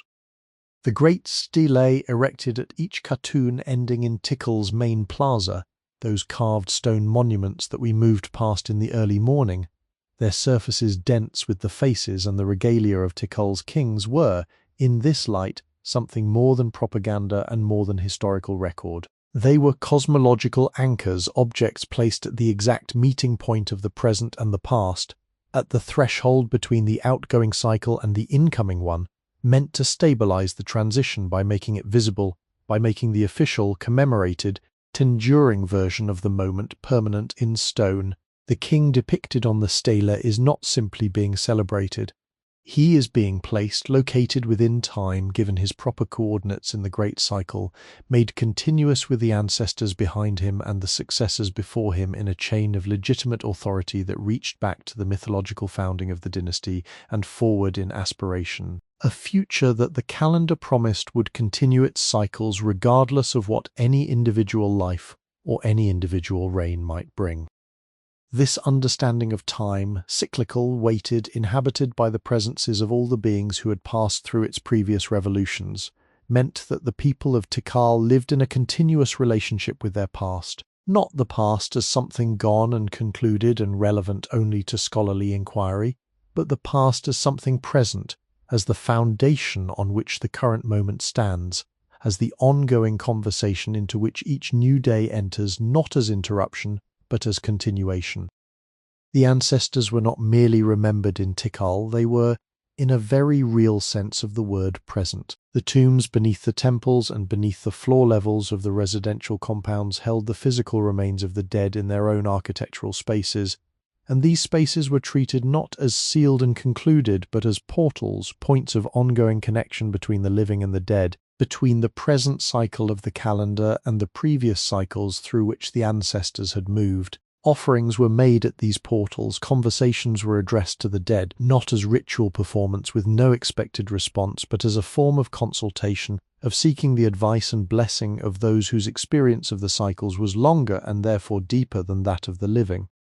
There is something in this that we in the modern world have perhaps lost and might reasonably mourn the loss of. The sense of being embedded in a continuity that exceeds the individual lifespan. The sense of living not only in one's own moment, but in a moment that is continuous with all the preceding moments, that the ground you stand on remembers, that the air you breathe has been breathed by people you descend from and people they descended from, that your life is not an isolated event, but a link in a chain whose length gives each link a meaning and a weight it could not have standing alone. Tikal, at its height, was a place where this sense of continuity was built into the physical fabric of the city itself. The temples grew taller over generations, not because later kings were more ambitious than earlier ones, but because each new construction was built over and around the previous one, incorporating the earlier structure into its own mass, layering new meaning over old meaning without erasing it. Temple the Milpa is not merely the creation of Jasor Chan Kawil, it is the accumulation of all the building and rebuilding and sacred investment of generations of Tikal's people, each layer adding its own intention to the total, the whole greater and more resonant than any individual contribution. What the Maya called the long count, that patient, unwavering count of days forward from the mythological beginning, is itself perhaps the most eloquent expression of this orientation, to count the days, not to round them off into units of convenient size and lose track of the specific accumulated number, not to reset the count with each new reign or new era, simply to count day by day and keep the count, and know with perfect precision where in the long forward movement of time any given present moment sits. To know in the moment of writing a date not just the cyclical position of the present in the recurring short cycles, but the absolute unrepeatable position of this day in the never-ending forward count. This day. This one. Not any other. The number of days since the mythological beginning is specific. Tand known, and recorded, Tand will not be forgotten. The day matters. Each day matters, and the keeping of the count is the evidence, laid in stone and bark paper across centuries, that the people of Tikal believed this to be true. There is something that Tikal had that we, the illuminated cities of the contemporary world, have largely surrendered without fully noticing the loss, something we would need to travel very far and wait for very specific conditions to recover. Tanned even then only approximately, tonally partially. They had the night sky, not the attenuated, washed-out sky visible from the edges of modern cities where the accumulated light of millions of electric sources bleaches the atmosphere to a grey-orange haze, through which only the very brightest objects are visible, not the compromised sky of the industrial world. The sky of Tikal was the full sky, the original sky, the sky that human beings looked up at for essentially the entire duration of our species' existence until barely a century ago, a sky of such density and depth and luminosity that, seen for the first time after a life spent under artificial lighting, it produces in modern observers a sensation very close to physical shock. Not the shock of the unpleasant, the shock of the overwhelmingly beautiful, the shock of something vast revealed, The Milky Way in a truly dark sky is not the faint smear it appears even in moderately dark conditions. It is a structure, a visible three-dimensional structure of extraordinary detail, its central band of concentrated stars so bright that it casts shadows on a clear night, intricate internal differentiation of bright regions and dark lanes and veils of light and color visible to the naked eye in a way that no image on a screen can entirely reproduce. The Maya had a name for the Milky Way, the White Road, the scribes, and the name connects it with characteristic Maya elegance to the white limestone causeways of the physical world.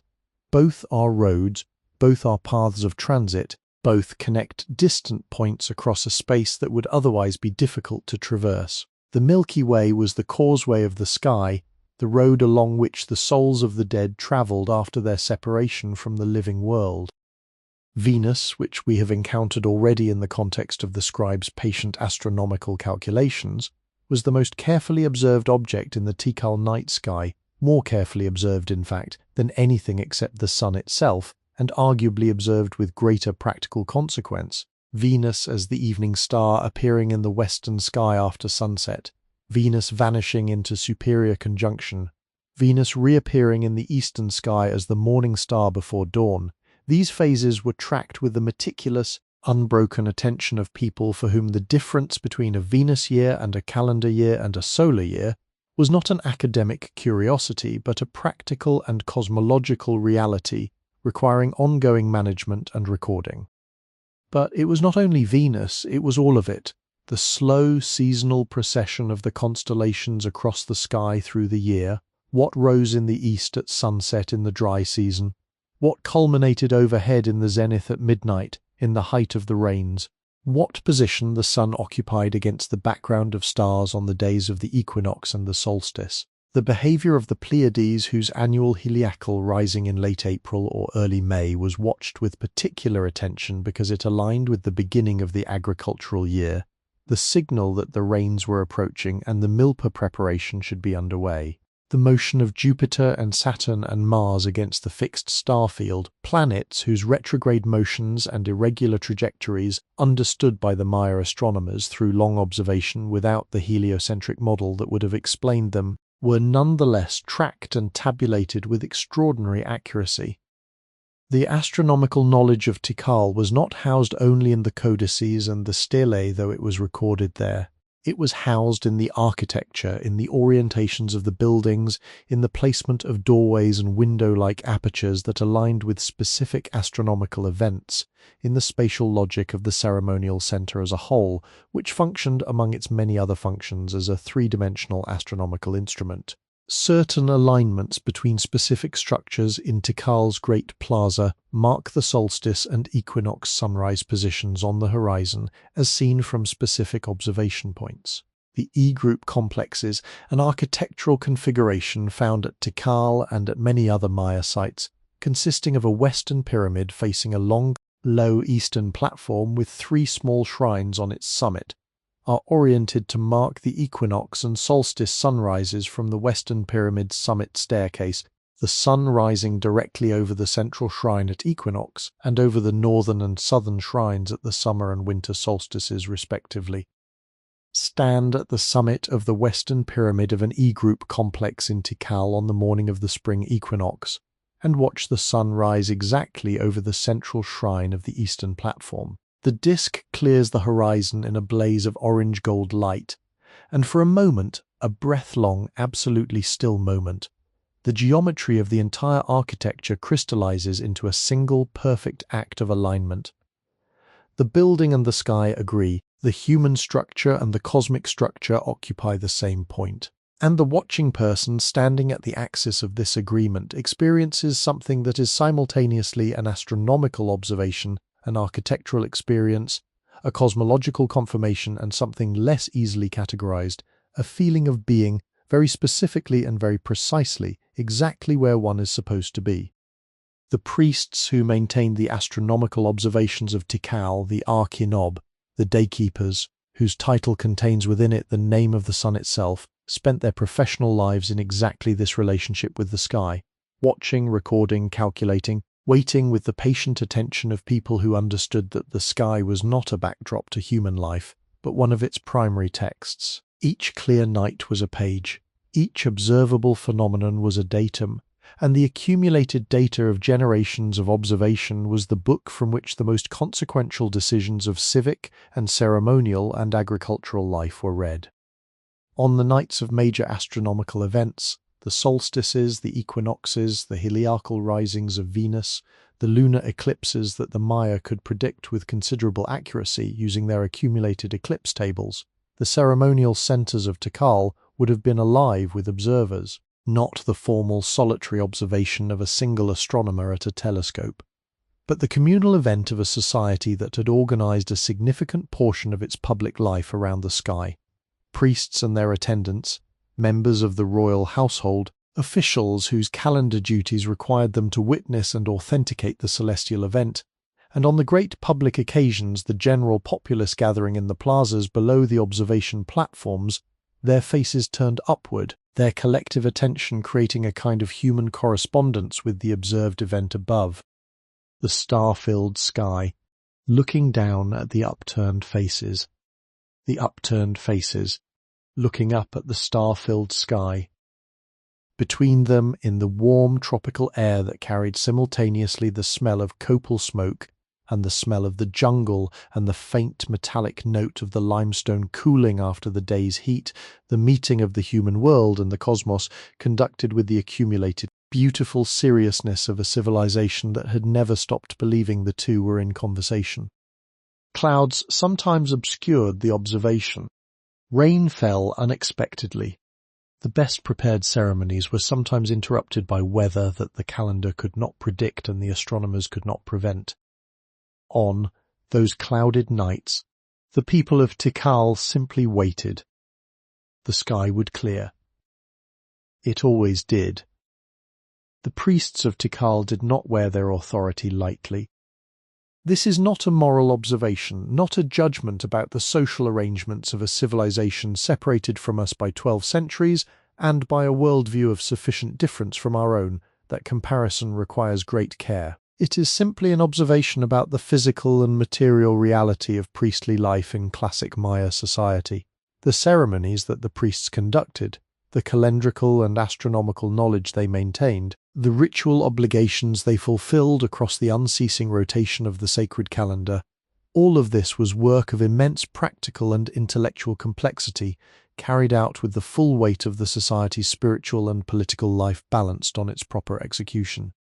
The word priest is itself a somewhat inadequate translation of the various Maya terms that describe the specialists in ritual and sacred knowledge who formed the ceremonial personnel of Tikal's temples and calendrical institutions. The arkin, the daykeeper, the calendar priest was primarily a specialist in astronomical observation and calendar maintenance, the person responsible for ensuring that the society's knowledge of time remained accurate and that the ritual calendar was properly observed. The Amen, the diviner, the seer, worked in a more intimate register, consulting the calendar and the sacred almanacs to provide guidance to individuals and households facing important decisions or difficult circumstances, the proper day for a marriage, the meaning of a child's birth date, the most auspicious timing for a long journey or a major agricultural undertaking. And the high priests, the members of the most exalted ceremonial offices, who served as intermediaries between the human world and the most powerful of the divine entities, occupied positions of such elevated status and such demanding ritual obligation that their lives were organized primarily around the ceremonial calendar rather than any private domestic agenda. The ceremonies of Tikal were multiform and continuous. There was never in the course of the year a period when the ceremonial calendar was entirely without obligation.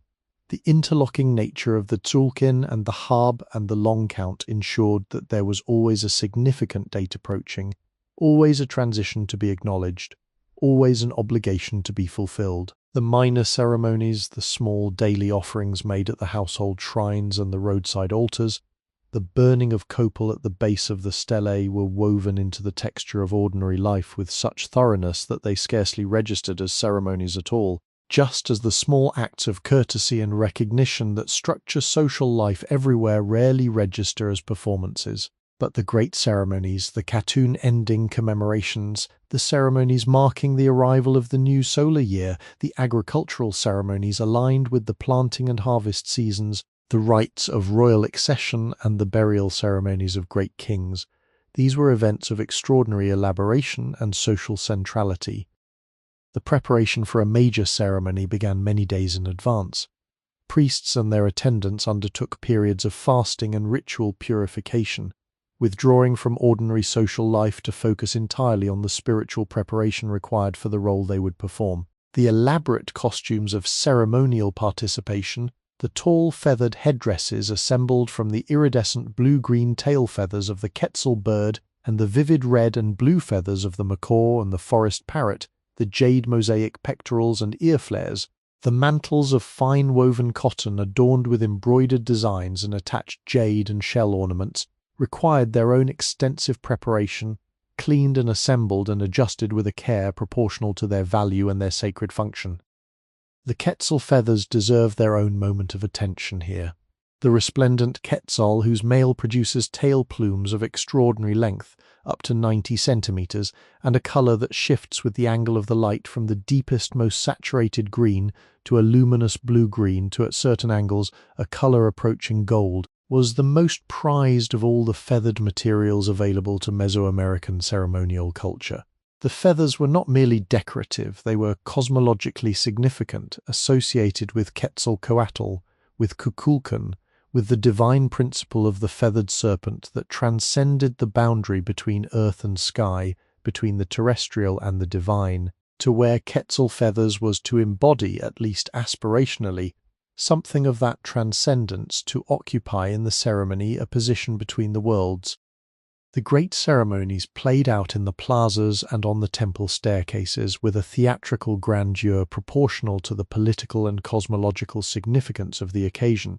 The crowd gathering in the Great Plaza for a cartoon-ending ceremony would have filled the entire space. The old plaza surface and the surrounding platforms and the bases of the pyramid staircases, with a press of bodies whose collective warmth and collective anticipation created, even before the ceremony began, an atmosphere charged with something between excitement and reverence, and the particular specific feeling that comes from doing together something that has been done before, by the same group of people in the same space, in the same way, many times. The feeling that ceremony always produces in the moments before it begins, the recognition of one's place in a continuity of being part of the middle of something that began long before and will continue long after.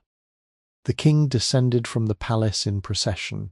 The attendants who preceded him carried large fans of feathered work on long poles, jade-green fans that moved above the crowd's sightline like the crests of slow, magnificent birds. The sound of the procession was music, not the music of melody as we tend to understand it, but the music of percussion and breath, the deep, resonant pounding of the great slit drums whose sound carried across the entire ceremonial center, the lighter percussion of the smaller drums and the rattles and the rasps, whose combined effect layered complexity and texture over the drum's fundamental pulse, and through the percussion, the flutes, long clay flutes in multiple sizes, their tones pure and hollow and carrying, playing the melodic lines of the ceremonial music in a mode that, to our ears, would sound neither familiar nor entirely alien, something between, something old. Copal burned from the censers carried by the attendants, the white smoke threading upward through the still air of the plaza in slowly dispersing columns that mingled at the height of the temple platforms with the blue sky above. The smell reached every corner of the plaza, that deep, clean, resinous vanilla smoke of copal at burning, the smell that was in Tikal, the smell of the sacred, the smell that said to every person who breathed it in that morning, "This is ceremony, this is threshold. This is the moment when the ordinary lifts toward the extraordinary." The king ascended the temple staircase, step by step. Visible to everyone, the accumulated symbolic weight of his costume, his role, his dynasty, his calendar date, The long count position of this day among all the days since the beginning, all of it carried in a single human body ascending a pyramid staircase in the morning light. At the summit, the offering was made. The copal burned. The prayers rose with the smoke. Below, than the plaza, 1,000 people watched and breathed and, for one moment, were exactly what they were. A civilization at the height of its power, gathered at the center of its world, performing the ceremony that confirmed, for one more cartoon, the coherence of everything they had built.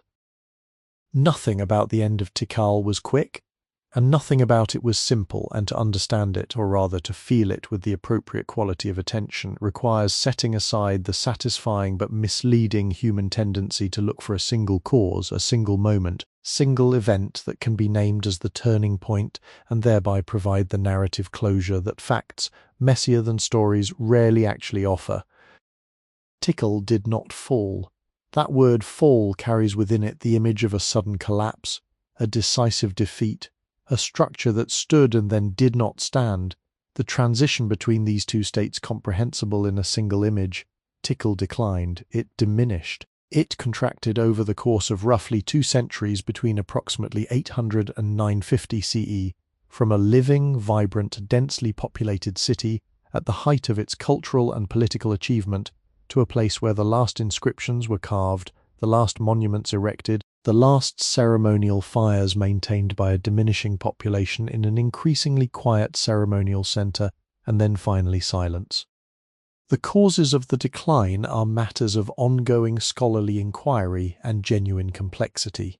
The drought hypothesis, supported by compelling paleoclimatological data from sediment cores taken from lake beds throughout the Maya lowlands, suggests that a series of prolonged, severe droughts in the 9th and 10th centuries put catastrophic pressure on the agricultural systems that supported the Maya lowland cities' large populations. The maize harvest fails in drought. The ramon nuts, more drought-resistant than maize, supplement but cannot replace the milpa's contribution to the caloric needs of 100,000 people. The reservoirs that Tikal's engineers had constructed with extraordinary skill to capture and store rainwater through the dry season, one of the most impressive elements of the city's hydraulic infrastructure, large enough to supply the city's population through the months between the rains, would have run dangerously low, then critically low, then empty in successive drought years.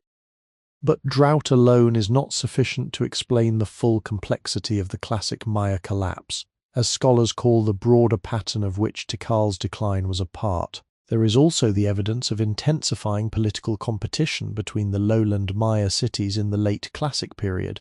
The warfare and the disruption of trade networks and the political fragmentation that the epigraphic record preserves in its carved accounts of alliances made and broken, of cities defeated and tribute extracted and dynasties interrupted.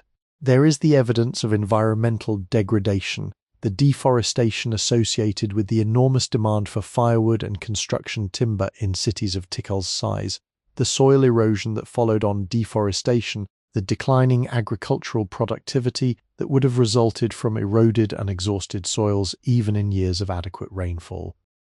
And there is something else harder to quantify, harder to place in a causal hierarchy, but perhaps no less real for that difficulty. There is the evidence in the latest inscriptions and the latest architectural programs at Tikal and other late classic Maya cities of a society under pressure, a society in which the traditional structures of authority and legitimacy built over centuries around the figure of the divine king and the great ceremonies and the continuous maintenance of the long count calendar were perhaps no longer delivering what they had always delivered. The assurance of continuity, the confidence of a world properly maintained, the felt sense of a society at the center of a cosmos that was functioning as it should. When the reservoirs ran low, the copal smoke still rose from the temple summits. But the question whether the smoke was being heard must have pressed harder on the minds of those maintaining it. The population of Tikal did not disappear. It declined and contracted and dispersed. Families who had lived for generations in the residential compounds of the city's core moved away to the agricultural hinterlands, to smaller sites, to communities organized at a different scale with different social logics.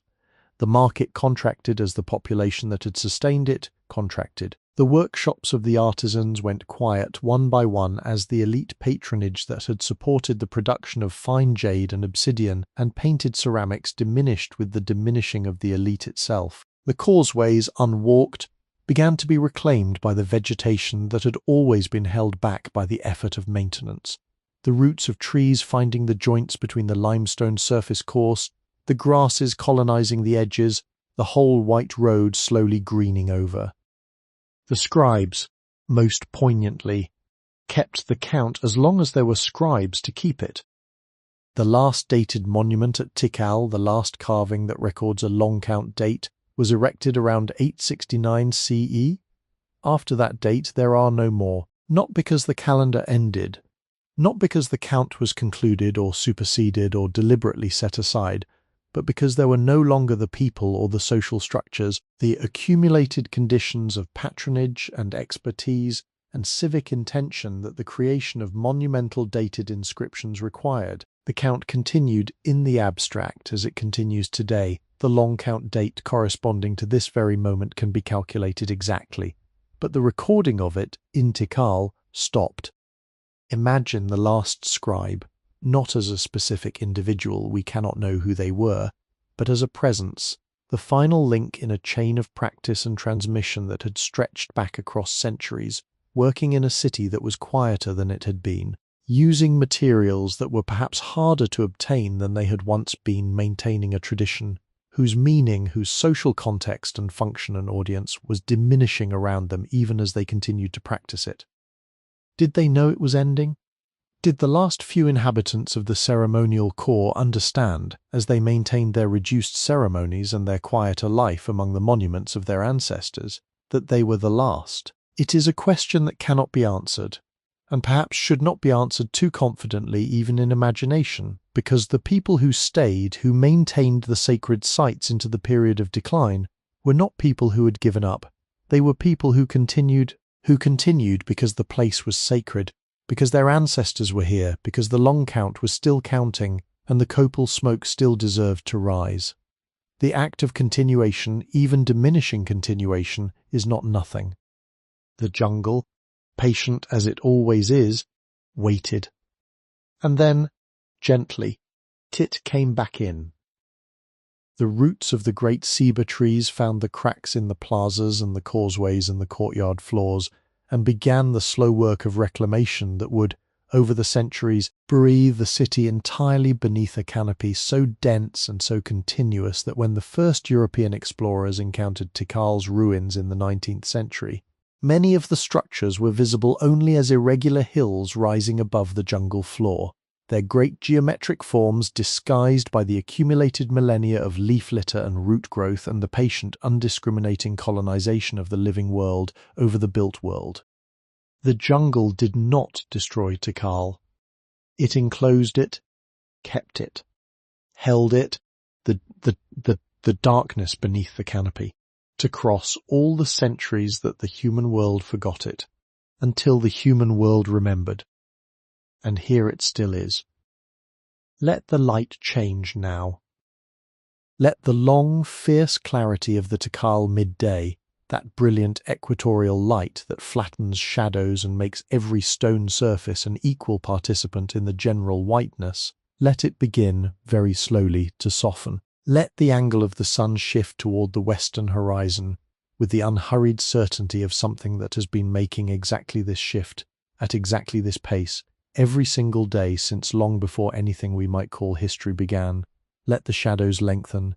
Let the colours of the limestone move through their afternoon progression, the bleached white of high noon giving way, degree by slow degree, to the warmer gold of mid-afternoon, to the amber of late afternoon, to the deep saturated copper of the hour before sunset that is, in the Peten, one of the most beautiful hours of the day. You have been here a long time. Not in the sense of tiredness.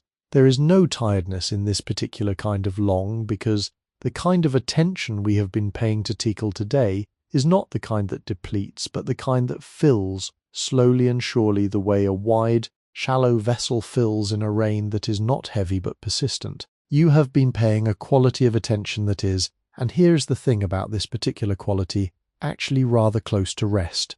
It is the attention of observation without obligation, of presence without performance, of simply being where you are and letting what is here find its way into you without directing or editing its arrival. The Great Plaza in the late afternoon is a different place from the Great Plaza at dawn. At dawn it was all anticipation, the city waking, the sounds of the morning meal beginning, the light arriving with the quality of something that is just deciding to be present. Now, in these final hours of the day, the plaza has a different character, settled, completed, at the end of a long and fully inhabited day. The sounds are different. The market is winding down somewhere in the eastern precinct, the last transactions being completed, vendors folding their goods back into their carrying cloths and baskets with the practiced efficiency of people who have done this every evening for years and know exactly how many movements it takes. The causeways, which were full with purposeful morning traffic, are now full with a different kind of movement, people returning home. Their steps still purposeful, but with the purpose of return rather than setting out, a fundamentally different quality of direction. The children are called in from their afternoon games by voices drifting from the household courtyards, voices without urgency, voices calibrated to the hour, the particular tone of a call that means come home. Now, the day is finishing. The cooking fires are being lit again for the evening meal. The smell of wood smoke returns to the air of the city, threading through the cooling air of the late afternoon, with the particular soft persistence of a smell that is, for anyone who has grown up with it, among the most deeply reassuring smells in the olfactory vocabulary of home. The temples, at this hour, hold the day's accumulated heat in their limestone surfaces. Stand close to the base of Temple Bwth in the late afternoon and rest your hand flat against the stone. It is warm, genuinely warm, not the warmth of the sun currently falling on it, but the warmth of a day's worth of absorbed sunlight releasing itself slowly into the cooling air, the stone acting as a slow, gentle heat reservoir. The warmth under your palm is not the warmth of the present moment only. It has depth. It is the day distilled, concentrated, offered back in the hour when the day is ending. The howler monkeys somewhere in the canopy beyond the plazas are calling in the last hour before dark, that deep, resonant, prehistoric sound that carries further than almost any other sound in the Peten, that seems to come from beneath the sound rather than within it, sound that occupies the chest as much as the ears. It is once heard unmistakable, and it is once associated with the specific quality of this hour in this place, forever inseparable from the feeling of a Tikal afternoon drawing to its close. Above the tree line, the sky is doing what tropical skies do in the hour before sunset, performing extravagantly and without restraint, a light show of such casual magnificence that it seems almost inconsiderate of the sky not to do something so beautiful more privately. The clouds that have built through the afternoon over the Peten, the great convective towers of cumulus that the daytime heating of the jungle surface sends rising into the upper atmosphere, becoming by late afternoon the towering cumulonimbus of the approaching evening storms, are catching the slanted light on their upper surfaces and holding it in colours that have no name in any adequate sense, not simply orange, not simply red, not simply the bruised purple of shadow on cloud, but something between all of these, constantly shifting as the sun descends and the angle of the light changes with each passing minute. The first bats emerge from the crevices in the pyramid faces. Not many at first, a few, then a dozen, then the dozens becoming scores, becoming the hundreds that will wheel above the plazas in their evening feeding flight. Their small, quick, irregular movements tracing patterns in the air that have no apparent geometry but never seem random, the way certain kinds of music have no apparent structure but never seem chaotic. In the household courtyard where we began the day, where the metate sounded its low percussion before dawn, and the children reached for the first warm tortilla, the family is gathering again. The grandmother is seated on the low bench near the cooking area, her hands busy with some quiet work, fibre being twisted into cord, or a cotton spindle being worked in the last of the light, or simply resting, with her hands at rest in her lap, while she watches the courtyard fill with the evening's people. The adults are arriving from their day's various directions. The children are being washed at the water jar near the courtyard entrance, their small protests audible but not genuine. The evening bath a known and accepted thing. The food is nearly ready. The smell of it, the beans, the maize, the warm and satisfying depth of the evening meal, fills the courtyard with a warmth that is not only thermal, it is the smell of everything being where it should be, of the day having happened, having been survived and completed and brought to its proper conclusion. The fire in the cooking area is at its most beautiful right now, not the fierce functional fire of the morning's high cooking, but the lower, more contemplative fire of the meal's final stages, its light warmer and more wavering, casting the faces of the people around it in the specific, ancient, irreplaceable light of firelight. The light that human beings have been seeing on each other's faces for as long as we have gathered around fires, which is as long as we have been recognizably ourselves. Look at those faces. Look at them while the light lasts. The night comes softly to Tikal. Not abruptly, not as a switch thrown somewhere in the sky that exchanges one state for its opposite, but as a gradual, unhurried deepening, the blue of the late afternoon sky moving through its progression of darkening blues, royal, then navy, then the colour that is not quite navy and not quite black, but something precisely between, with a depth to it that the deepest blue has but the purest black does not. And then the stars appearing not all at once but one by one, the brightest first, then the next tier of brightness, then the next, until the sky is fully inhabited, and the darkness between the stars is as textured and as interesting as the stars themselves, not empty, but filled with the dim glow of the Milky Way, with the faint haze of distant star clusters, with the subtle variation in darkness that gives the night sky, in a truly dark place, a quality almost like bas-relief. The city grows quiet. Not all at once. The sounds of Tikal in the early evening have a particular character, the wind down of the day's activity rather than its complete cessation. The voices in the courtyards not yet stilled but lowered, the children's games winding down to their final iterations before the adult voices call them in with finality. The dogs that wandered the residential precincts through the day finding their evening places near the household entrances, and settling with the unceremonious efficiency of animals who know when the day is done. The copal smoke from the evening offerings, the small daily offerings made at the household shrines in the quiet moment after the meal, the brief ceremony of gratitude and orientation that belonged to every family's private spiritual practice rather than to the great public ceremonials of the temple plazas, drifted upward from the courtyards into the cooling night air, carrying its clean, tresinous prayer into the darkness above the thatched rooftops. The smoke of 100 household offerings rising from 100 courtyards across the residential heart of the city dispersed slowly into the air above Tikal and became, eventually indistinguishable from the general air of the night present everywhere, locatable nowhere.